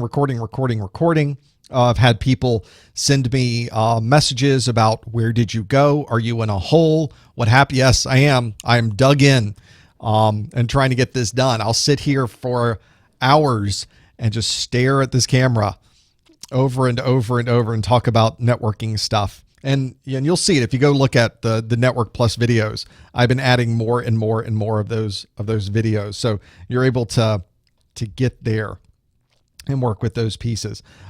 There are just a ton. Boy, everybody's now sending in the CEUs. My mailbox went, whoop, just tons of people in there. So there are, if you're somebody doing networking or Network Plus, the new Network Plus videos, I think it's the first 1080p videos I'm doing. So super duper high res. You can see all of the wrinkles, you can see all of it, all the blemishes. It's all there, but it looks really good. I updated all the graphics. So they match the high res. It's a beautiful thing. So if you're working on your Network Plus or you're planning to, those new videos are phenomenal. You can find those at freenetworkplus.com or just go to the Professor Messer website. It's the N10006 ones that are there. It's got a nice piece there. Well, we've got some calls coming in. Let's see if we can answer those pieces. Whoops, that person just hung up. So you can always call back. on the phone line, 855-785-RJ45. And you can call from Skype for free. So if you're outside the U.S., you can do a +1 855-785-7545 and do that for free. I pay for the minutes, so I'm happy to do that to get you in there. As I was working with the Network Plus pieces, there's all new graphics with those. Some of the graphics you saw today, the one where we did the image, are some from the graphics piece. Normally, you can't see it in here. We sort of see it. You can see it. There's tablecloth back there. If I move back past the tons of things, there's a white thing back there. It's a white table. That's my shooting table. That's my camera shooting. So I've turned the lights around and I start shooting pictures there on the white background, so I can remove the background from those and give you some decent images. But now I've got a lot of other images I've been working with in this massive image library. So the ones you saw today that were the power supply, that were so good, they were so crisp, and they were right there. And you don't see it on your side, you're at 720p on the stream, but it's 1080 on my screen, and it's just fantastic. So you'll see a lot of great images going there and working with those further. Kind of nice to have it there. So let's go to the phones. We got a few people in queue. We've got the 518 area code. Are you there? Caller, what's your name? A lot of other images. Oh, Hello? I hear me. Hello. Hi, caller. Turn that audio down. What's your name? My name's Avi. Hello, Avi. How are you, sir? I'm fine, thank you, sir. Professor, it's good to be with you. Thanks for calling. What can we do for you? Yes, sir. I'm worried about the passing the A+ exam. Me too. I'm a fairly good test taker, but my 1-year subscription is almost up, and I'm wondering if I should purchase more questions or purchase more labs. What should I do? Well, this is the challenge I think everybody has on the A+. Are there certain topics or certain things that are most concerning for you? Yes, I'm having trouble with I'm not finishing studying yet, but I'm having trouble with the second half of the A+ exam, the 802. Right. Yeah. Have you taken the 801 already? No. Okay. Are you planning to take them both at the same time? Yes. Wow. Okay. Is there a particular reason, or you just want to get it over with, or what are you thinking? What's your strategy there?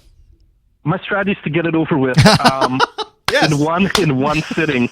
I said one sitting. I mean in one study. Right. I studied it logically from 801-1, and it'd be 802-5 Sure. or something like that. Right. 4, I think. Yep. And that's not a bad strategy. Of course, for the people that are listening in, I think most people take them. They concentrate on taking the 801, they study for the 801, they go take the 801 and pass it, then they shift gears and go to the 802. The content between the two is very different. For instance, it's really hardware and networking and printers on the 801, whereas the 802 is operating systems and security and mobile devices and troubleshooting. So there's a little bit of overlap, I guess, in that troubleshooting section of the 802. But a lot of people will take both of them at the same time for logistic reasons, for sanity reasons. There's nothing wrong with that. There's just a lot more you're going to have to study to get to that point. For you, that's a lot of content, and I would highly recommend, if you don't have the exam objectives already, use those as your checklist, because you're going to have to figure out, what do I know and what do I not know at this point. And that's a ton of content. You've bit off an awful lot. You may even want to reconsider just focusing on one at a time for that very reason. But if you are ready to go and you're headstrong and you're going to take both at one time, just know that there's a lot of very, very diverse content in both of them. I think the A+ exam is one of the broadest you will take in IT. I mean, that's saying something for a single exam set.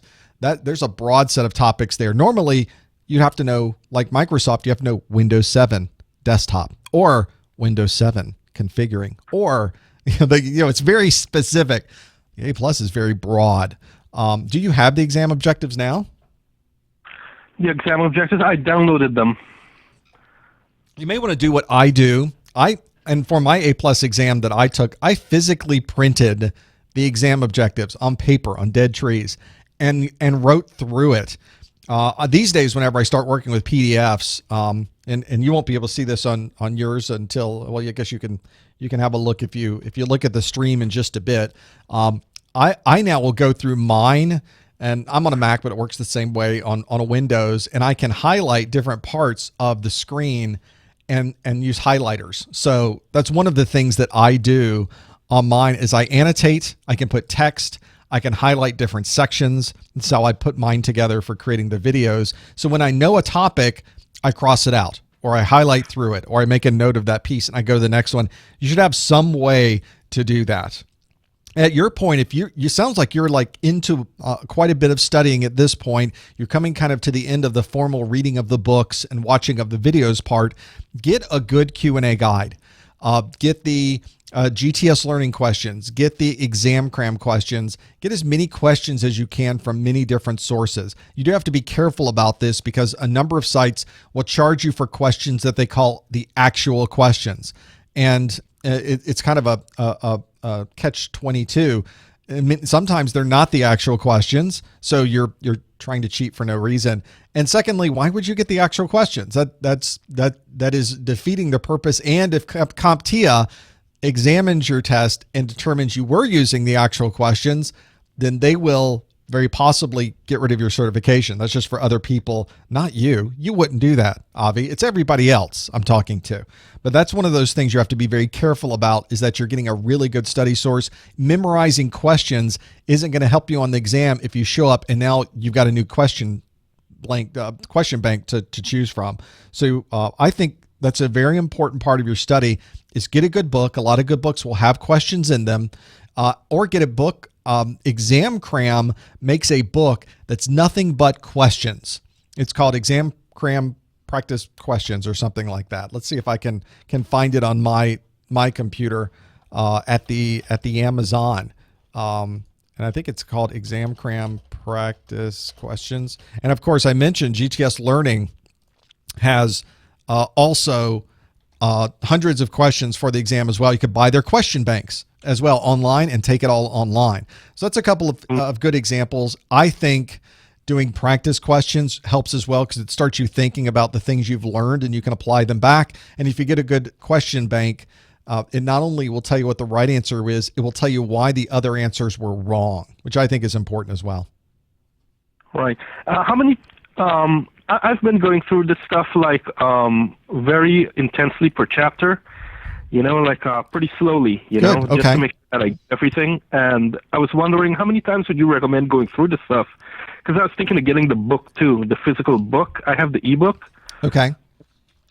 Everybody does it differently. I used to have physical books. I do all ebook now as well. I think there's a good annotation in the ebooks now, and I can find things quicker. I can search for things. It's a lot easier to use, and I can carry it wherever I happen to go. I tend to read through. Here's how I study, and people do this differently. I like to have two books, so that's kind of a weird thing, but it's kind of my thing. I read through all the way through one book, and if I think I got it. And if you've ever read through some of these books are really dry. I mean, really, really dry. They're painful at times to read through. And in fact, my very first A+ book I ever got was one that was just, I'm reading through them and it's just, it's painful. But I finally got through it. But I go through very quickly. And then I go through it again. And usually I go to a second book to go through it again. Or if the book I just read through is really good, I read through it again in the really good book. And I think that accomplishes two things for me. I'm getting the same information told to me two different ways, which I think is useful. And I'm also able to get the book that's the best for me. Because after going through two books, you'll know which one's better than the other one, and you can kind of gravitate towards that. That's why I ended up using GTS Learning's book to do my videos, because I liked their book. It was short, it was concise, it was succinct. I went through the book, knew everything I needed to know, and I took the exam. A lot of books will go into a lot of detail about things that aren't necessarily in the objectives, which is fine. I think it's good that you learn those things, but sometimes you just want to know exactly what's going to be asked of you on the exam. So different books come at that in a different way, and you need to watch out for that piece as well. Oh, great. One last question. It's a short one. Yeah. I know the QR codes, you could click on them in the ebook. Right. in the physical book, how would we be able to view the videos? In the physical book, same way. You get a QR code reader for your mobile device and your camera. You take a picture of it with your camera, and it plays the video on your mobile device. Okay. Oh, okay. I got you. Yep. It works great. Okay. It's very nice, nice integration they did at GTS Learning. It's my videos that are integrated into their book. So you read the section on impact printers. At the end of the impact printer section's a QR code, and you just take a picture with your phone or your tablet, and now it's playing my video on the phone or tablet for impact printers. Okay. It's the only book that does that kind of thing, by the way. They're the ones that thought that one up. I thought it was brilliant, and I think that's one of the reasons that I like their book to begin with, which was one of the reasons I said, yeah, you can put QR code in there and play it. Absolutely, enjoy yourself, and that's how you do it. Oh wow, this is great. It's well rounded. Yeah, it's a good book. I like it. It's one of those that I wouldn't use it for my videos if it's something I didn't think was valuable. So I like the people there. I work with them a lot. So I wish you luck with your training. Good luck on taking both of those at the same time. Let me know how that turns out. Okay. Thank you so much, Professor. You're a big help. Thanks, Avi. Appreciate your calling. Thank you. Bye-bye. Both at the same time. He's a man on a mission. Not something I'm sure I would do if you got to have. There was somebody actually in our chat room that said I have to drive hours to get to an exam place because I'm out. I live in the middle of nowhere, and I'm going to take both at the same time. Okay, I get it. And from a sanity perspective, I get that too. I get that. I would love to be able to do that. Let's go to 661. Are you there, caller? Tell me your name, caller. Are you there? I hear you. Hello? Hello. What's your name? Hi, this is Sivan. Hello, How are you Sivan. doing, Professor? Very nice to talk to you. What can we do for you today?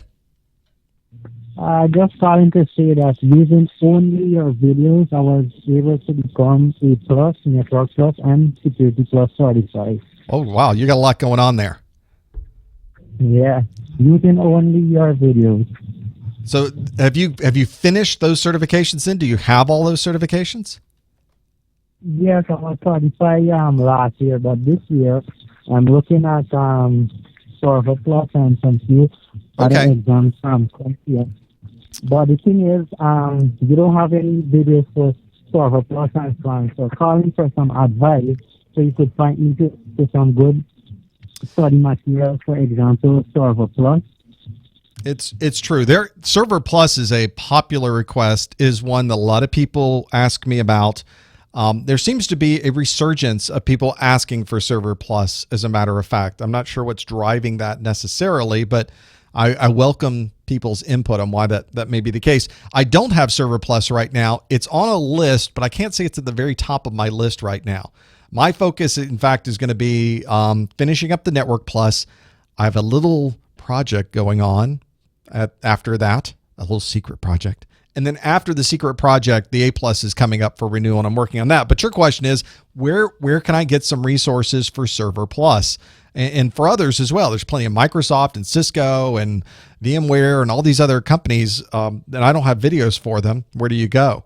It is tough. And it's one of the reasons I created my video series to begin with, is that there's not a lot of free resources available on the internet to be able to do this.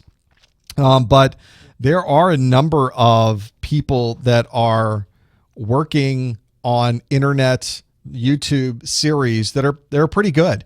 And you may want to look at some of the Server Plus. One thing you can do is go through the Server Plus exam objectives. When they ask about a particular topic, you can find the topic of that video somewhere on YouTube. It may not have anything to do with Server Plus specifically, but as long as it matches the topic for the exam, you'll have some of that there as well. I think there's a lot of really good resources out there, but it's hard to find them. Almost everything is going to be commercial. It's going to be something you have to pay for. I kind of like finding ways around that. Get a good book, hunt for the videos on YouTube, and I think you'll be probably more than halfway along with everything you need for those certification types. I think ultimately for Server Plus and for any of the others, the Cisco's, the Microsofts, the VMwares of the world, you're going to want to do some hands-on. So if you have access to hardware, it's nice to be able to do that. There's a hardware section to the Server Plus that's pretty useful to have that there. Cloud Plus is a little more non hands-on. It's a little more topical. You have to know content and work through those pieces. But I think Server Plus, it's nice if you have something like hardware to work with. Yeah, that's good. You see, the thing is, I'm limited to practical stuff with the stuff. I'm not too familiar with server hardware and stuff, but a lot with the C plus and the physical computer and so on. There's a lot with desktop. You've got the program down. Do the same things you did for the A plus and the Network Plus and the Security Plus that you got.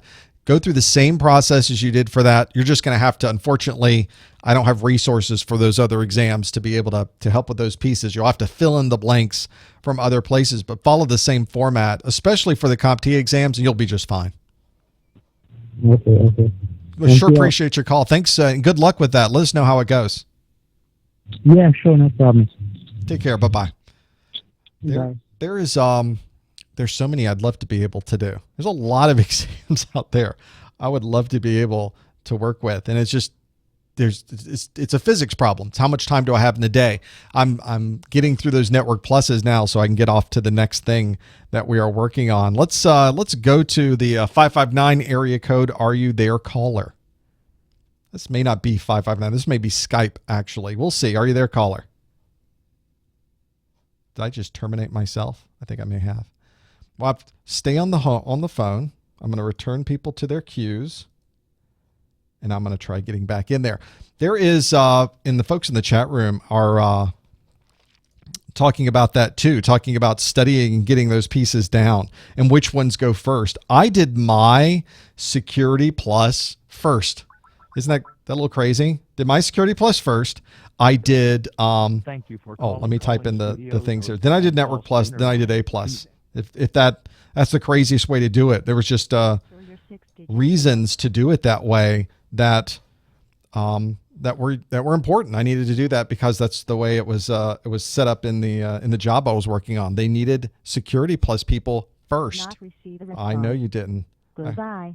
Well, that was abrupt. Let me call back, and I'll stay on the phone if you're on there. If you're in the queue, stay on the phone, and I will call back in. Should have some music to play. Enter your 6-digit. I will do that.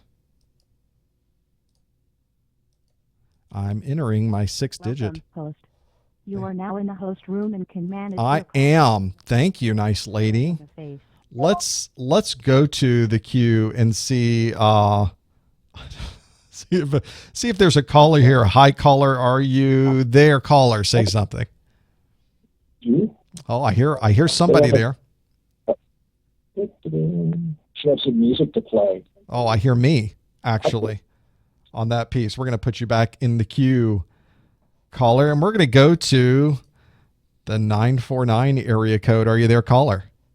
Yes, Professor. Can you hear me? I can hear you. Hi, what's your name? This is Justin again. I actually spoke with you a while back, probably about last month, I believe it was. Yeah, right. Welcome back. Well, hey, it's good to speak with you. I wanted to talk to you because I think it's important, number one, what you're doing, but number two, for people to understand not just what content to look at and what books to get and all that, but it's important for people to understand how they learn. In other words, some people learn better if somebody shows them. Some people learn better if they write it down, which is me, for example. And, for example, I got your test, I got your videos, and I watched them, and while watching them, I was writing stuff down, like taking notes. Then I bought the exam cram book, and I read through that and was taking study notes in that. So it just depends, I think, on how people learn. It does depend, because my style, ironically enough, my style is I like to read a book and go through a book to see pieces of what's there. And I don't write anything down because it's hard enough for me to concentrate on any one thing at any one time. So I just try to read and read and read and read, and then I read something else again. Other people like you are mentioning, write things down. I think there's a muscle memory thing there, where and you're sort of Absolutely. engraving it into your brain as you're writing it. And I don't have that skill. So it's not one I tend to work with, but you're right. Do what makes sense. Some people have said, I can't read. I need to watch videos. Great. Do that, but get as many different resources as you can. If you're only going to watch videos, get many different video series. If you're only going to read books, get at least a couple of different books to do that with, because not every one of those books will have exactly the same content. Not every one of the videos will have exactly the same content. I really think people should use different media and mix and match the media, because my videos are creating content in a very particular way and getting certain topics across in a very particular way. But it's a different way than if you're reading a book, because a book is able to fit a lot more detail into a very, kind of a shorter time frame, if you will. If I took a book, if I just grabbed an A+ book off the shelf and I went through and did a video of everything in the book, it would take me forever. These video series would be hundreds of hours long. Right. It'd be crazy. That's exactly right. So mix it up. Sorry, I didn't mean to cut you off, but yeah, you're exactly right. That's, it's just there's so much information. You have to be able to kind of parse it out and not get yourself caught in the nitty-gritty details of everything. I've heard you mention that many times before. You may not even see a question like that on the exam, so you don't need to spend 4 hours trying to memorize pin number. The number of pins on on a piece of memory. It's it can get ridiculous, but you just need to know how you understand how you learn it, and for me, it's been a work in progress. I mean, I not everybody truly understands, I think, how they learn, but it's important to, obviously, like you were saying, have more than, don't rely on just one source of information. That's a mistake for sure. But did you also use the exam objectives when you were working through the books and making your notes? Oh, yeah, that was the other thing I was going to say. Absolutely. In fact, right when I heard you say, oh, hey, go here for the exam objectives, that was like one of the first things that I did. And it just gives you sort of a baseline. It lets you see, really what you need to know. Because otherwise, you could be studying for years, and not get everything. So, but I think, and the other example too was today during the show, you were talking about the administrative shares, the $ at the end of the path or the file name. So I've heard that explained two different ways, and like you said, that's extremely helpful too. When you hear it explained in two different ways, it kind of shines a light on it. At least it did for me, because I didn't quite understand that they were hidden. I understood that they were administrative shares, but understanding that they're hidden is now it's like, the light bulb kind of went off, and that's good. It gets difficult for me at times, because I'm sometimes not sure exactly how much of a particular topic I should give, how deep we should go. So I have to kind of figure that out based on CompTIA's exam objectives. But occasionally I'll go through and create an entire video, and I'll think, man, I'll go back a year later and think, I should have put this in there. Why didn't I add that piece? But it's sort of one of those things where you sort of learn that piece and migrate as you go. And unless you were looking at multiple sources, you would have never caught some of the nuances of that particular topic. Oh, yeah, not at all. Exactly. And I can't even imagine how difficult that must be for you to try and figure out exactly what in that topic you should put out there. But either way, obviously you're doing something right. What I do is I use a lot of different resources myself. So I'll go out and try to get as many A+ books as I can, and then I'll try to understand across all of them, what are the topics that everyone's talking about. And that's usually first time through an exam. Once I have that sort of the mindset of what they're trying to get across, I go to my tried and true. I just go to the GTS learning book and pull the details from that piece. It's a bit of a challenge, because what I'll find is that something that was quite literally on a CompTIA practice test that they had on their website will never show up on the real exam. And I'll put it in my videos. I'll spend time, I'll do a whole video on a topic and then realize, well, they didn't even use that. That was some third party. What was that? Oh, yeah, that's difficult. That's extremely difficult. But you know what? It is what it is. I mean, really, who can know what they're going to use at any given time?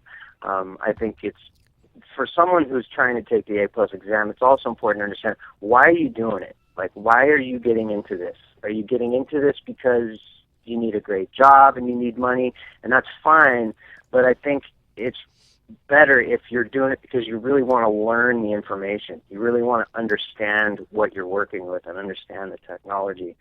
And if that's your motivation, then it doesn't maybe even really matter what exactly they put on the exam. You know, you learned something new. You learned how it works, and you know, that's how I look at it anyway. I mean, obviously people need to know the stuff for the exam, but for me, I really just want to understand the technology, and that's kind of my main motivation in all of it. But the A+ is not going to teach you everything you'll ever need to know about every piece of technology, because it's all new every day. I sit here and have to learn new things myself about new topics all the time. I just finished going through the Network Plus video I did on software-defined networking. I've just spent I spent 6.5 years in a job where SDN was a big deal. And if I didn't have that information, but I had to learn it. There wasn't any prior to that. The topic didn't exist in the technology world. That's just a normal part of life for somebody in technology, is that it's always going to be updating, always going to be changing. There's always going to be new technologies and new protocols and new port numbers to memorize. And the A+ is a very good starting point for all of those things.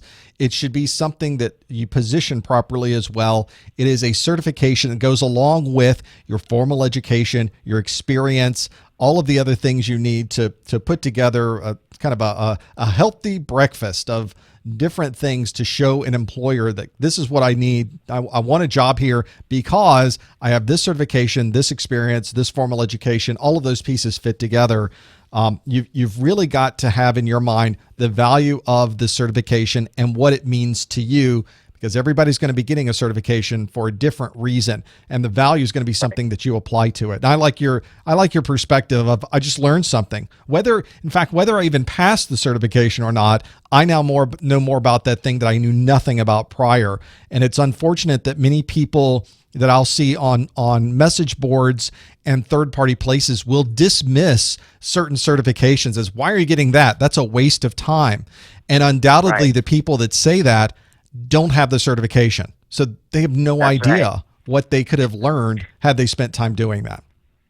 I think you're absolutely right. I don't think any knowledge, especially if you're interested in something, is a waste of time at all. I have to agree. And this is a great way to do it too. And it's a fun way to do it.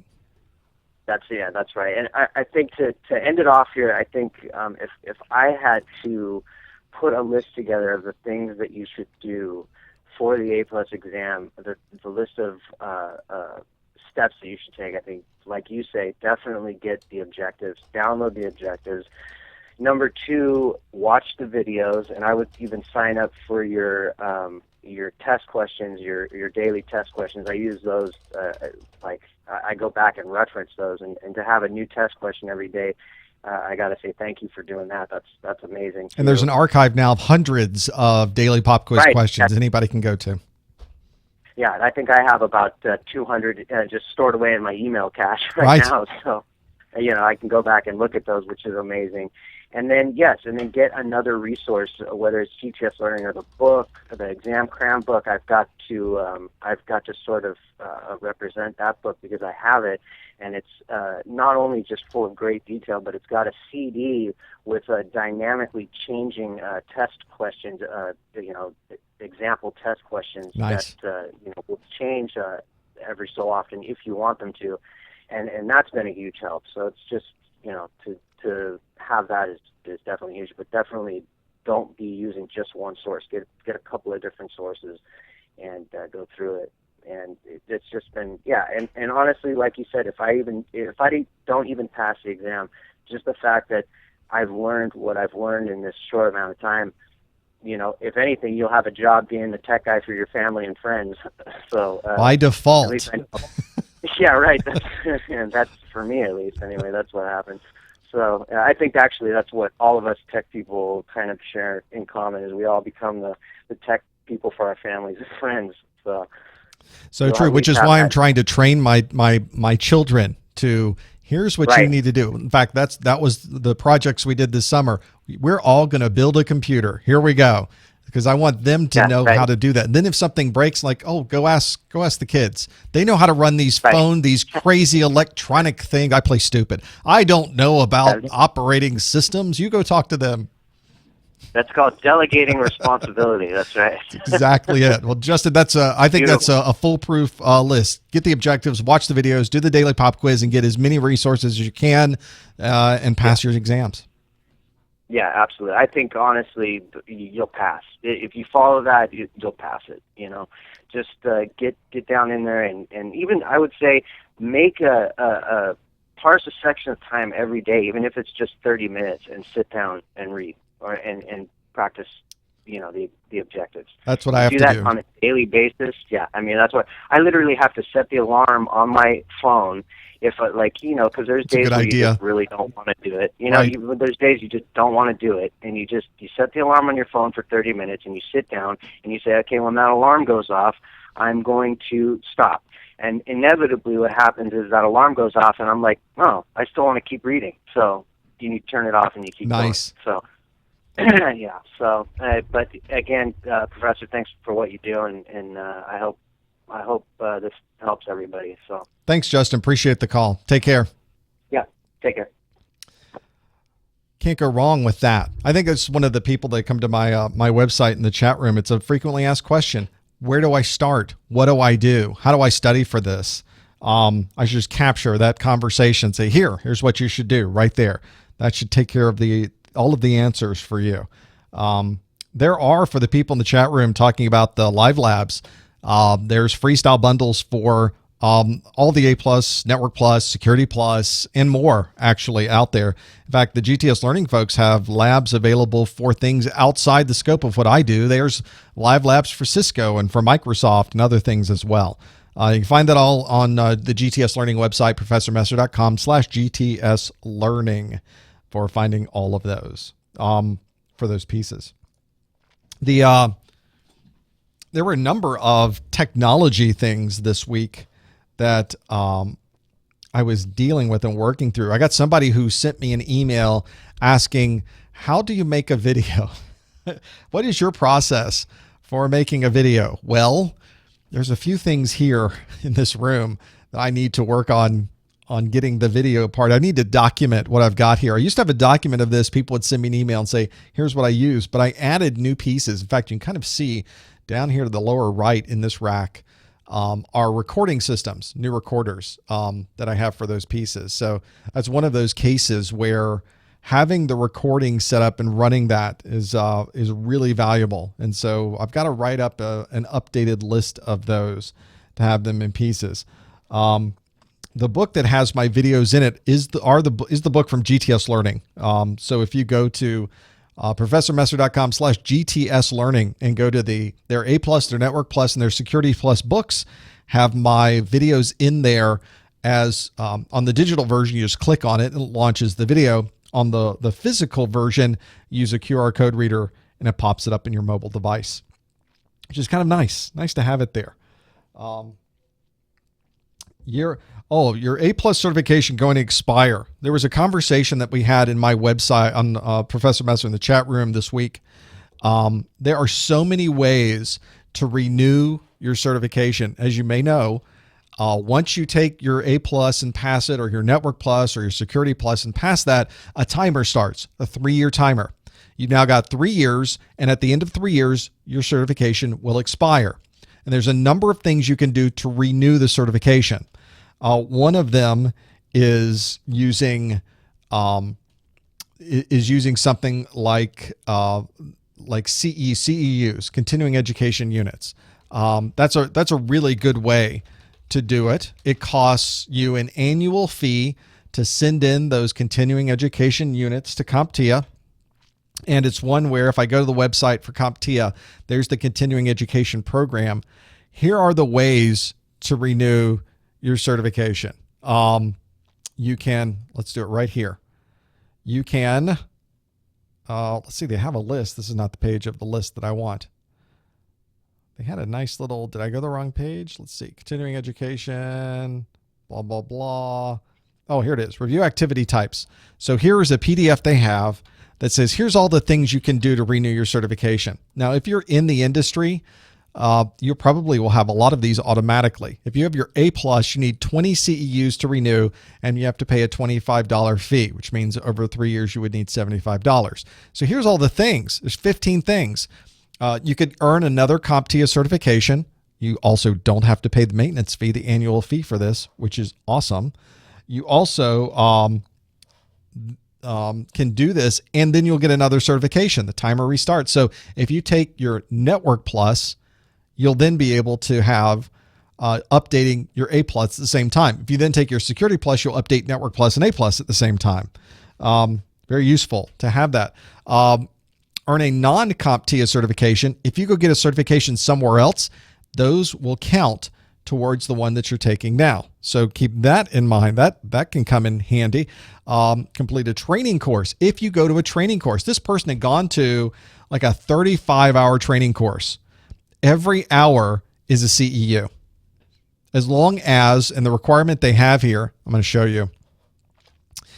For instance, if you're renewing the Security Plus, the training course must be relevant to IT security. 50% of the training course must map to one or more of the Security Plus exam objectives. Just one Security Plus objective, and 50% of the class has to map to that. That should be relatively straightforward. It's a very broad certification. If you are in college, complete a college course, gets you 10 CEUs for a 3 to 4 credit hour course, because you're normally doing these things anyway. So don't miss out on that. He thought he would have to take the Security Plus all over again. So he was studying to take the exam again, which is not an insignificant exam. And I said, well, have you taken any training courses? He said, I just got back from one. It was 35 hours plus. I'm like, well, there's 35. You need 50 for your Security Plus. There's 35 of them. And certainly you've done other things. You've attended a trade show. You've gone to an industry meeting. There's plenty there to do. So don't miss that opportunity to renew your certification. After 3 years, your certification expires. You can't renew it after that point. So if you let it expire, you're done. Just a challenge for that piece. There's a question from the chat room. What isn't my process for making a video? Well, my process isn't have bad audio or you can't hear anything. Something that you can't see the screen. The pixelation is so bad. I can go through a list. I used to have just a room of lights. I would get I had garage lights, like 2,000 watt halogen lights is what I was using. And I could be in a room and this is when we would record the tape on the camera, on the video camera. I would record a video for 15 minutes. The room would get so hot that I would then have to open the door, turn the lights off, clear the room out, turn the fan on, clear it out a lot, then go back in and do another 15 minutes once it cooled down. Now, of course, everything is LEDs. They're cool lights. Can't see the lights here, but there's lights in front. There's lights to the side that are illuminating the background. They're going to be hung on the ceiling soon. So it's all the latest stuff. But back then, that's what we were doing. But even then, audio was very important on any video. If you're planning to make some training videos, get a good microphone. Test with the microphone. Try some examples with the microphone. Hit the mic. Try from different angles. How does it sound if I talk down here? How does it sound if I talk over here? Figure out what sounds the best. It's relatively inexpensive to do this now. So that's one of the things to do it. I could stream my videos and my live events in many different ways. I could do them. In fact, we are using the cloud now. I'm using YouTube service for this. So it is definitely a streaming software as a service for me. But there's many streaming providers. If you wanted to do your own live streaming, that's something not through YouTube, you certainly could. My videos themselves are hosted on YouTube for convenience. It's also a good way to make them available. People look for things on YouTube. It's like the Google for video, which makes sense since Google owns them. But everybody goes to YouTube. You'd have to, if I put my videos out on my own streaming service, there'd be a little bit difficult way to do that. Be a little bit more of a challenge to have that happen. And I think having a good background in your videos is a good idea too. Having your unmade bed behind you, not really the best idea. Get a sheet, a black tarp, something, put it behind you, hide it. I specifically built this set for my videos because I wanted something real. I didn't want a green screen, but green screens are great too these days as well. But I wanted a real set, wanted something that people could, see there's stuff here on the set. There's things back that's a physical, there's distance, there's some perspective. I can add and remove things from this piece. That's a little bit more of a personal preference, but you should make it so that's something appealing for people ultimately to see with that piece. I think that's where I start getting into challenges with these pieces and getting them running. You just never know what's going to happen with those pieces. So that's just some things for you in the chat room. For those of you that are watching, as the chat room was bringing up some of these things. So I thought that's one of the best ways to go about doing those pieces. Well, next week is Security Plus, or no, it's Security Plus, it's Network Plus. That was Freudian because I don't have a Security Plus study group. And I've been thinking about doing one. A lot of people have been asking for one. I haven't quite figured out how to make that happen yet. It's more of a timing thing.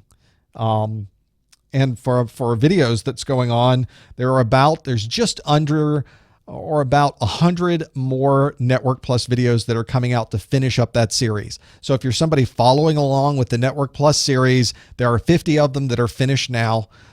There are just under 100, I think 98 more that will be produced. So be looking for those. I've got a number of them that were edited yesterday and rendered. I just need to upload them and make them available. So it's an extra process to do that. But all of the my N10006 are online. I mean, they're out there. So you can find there's all the videos. In fact, all of section 1 is done. There are 4 more videos to add to the bottom of this. And section 1 will be finished. So those are coming along nicely too. If you're working on Network Plus, that would be good to have that there. There's a lot of stuff to do there. All the content is written.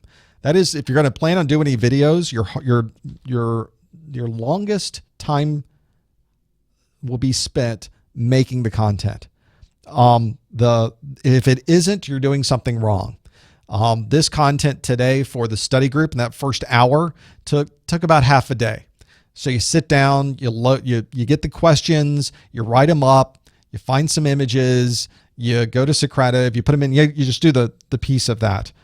Doing the video piece is the easy part. Sitting in front of the camera and talking about what's in your content, for me, is the simple part. It's the hard part is getting just the right balance of material in the video.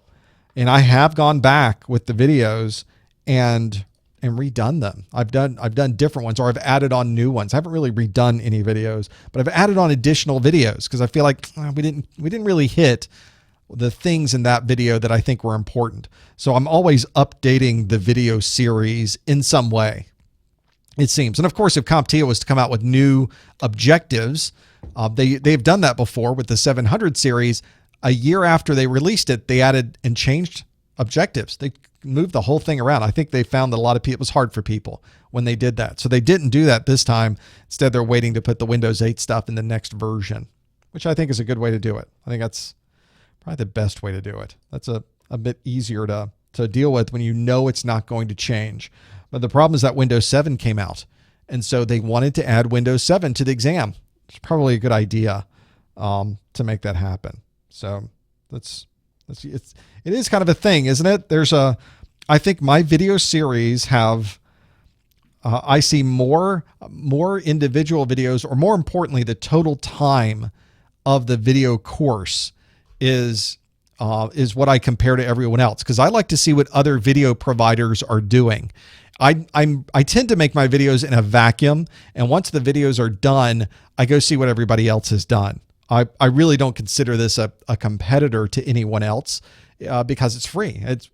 It's complementary with everything else, because you're going to watch these videos if they apply to what you're doing, because they don't cost anything. So it makes perfect sense. The challenge when you start working with those things is how concise are they? How succinct are the videos? How tightly wrapped is the content? And people will often say your videos are too short. But I don't have this big long introduction in the video. I'm not in front of a whiteboard and you see me writing, or I'm not sitting there saying, well, you could really crimp it yourself if you know that. I don't go into a lot of segues. I don't go down any rat holes. I really focus on here's what you need to know, and I'm out. Which is why I mention to people, don't just rely on the videos. I'm giving you a very tight set of topics. We're going to go through these topics. I'm going to hit the important parts of every single one of them. We're going to drop out after that. So you're going to need to get a book or something. You need a secondary source because I've really designed these to give you just enough. You could probably do just fine on the exam, but that's not what you should be doing. You should be using as many sources as possible. And books are cheap.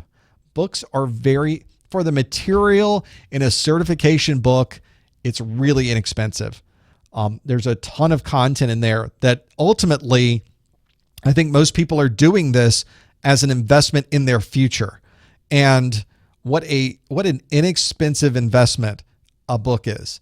They are $20 to $40, $50. You're getting everything you need to pass a certification, whether you take the cert or not. You've now learned everything in that book. And where else are you going to get that? That's brilliant. That's fantastic. It's one of the benefits of technology. There's not a lot of other types of jobs, other verticals, financial, transportation, not a lot of places where you have constant amounts of information that you can use to grow in that particular field. It's very, very useful to have that piece there, I think. And people should take advantage of those when they're trying to study for certification. Get a good book. A lot of people say, I just use the videos. Like, why didn't you get a book? There's so much more that can fill in the gaps, that can make it a much broader, more interesting, filled in topic to be able to do that. So that's it with those pieces anyway, to be able to do that. So if we start going through the certification content, that's my focus is to do that piece. We're going to have a study group next week for those of you that are Network Plus folks. There's going to be, I think it's also Saturday. Yep, I'm doing Saturdays. I would love to get feedback. I'm thinking of doing some during the week. And if you're going to do it during the week, what does it need to be?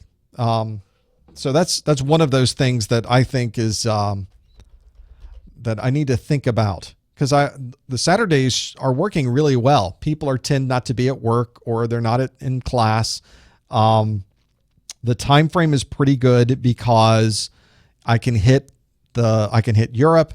Folks on the West Coast could also join in. It's a nice mix of those pieces.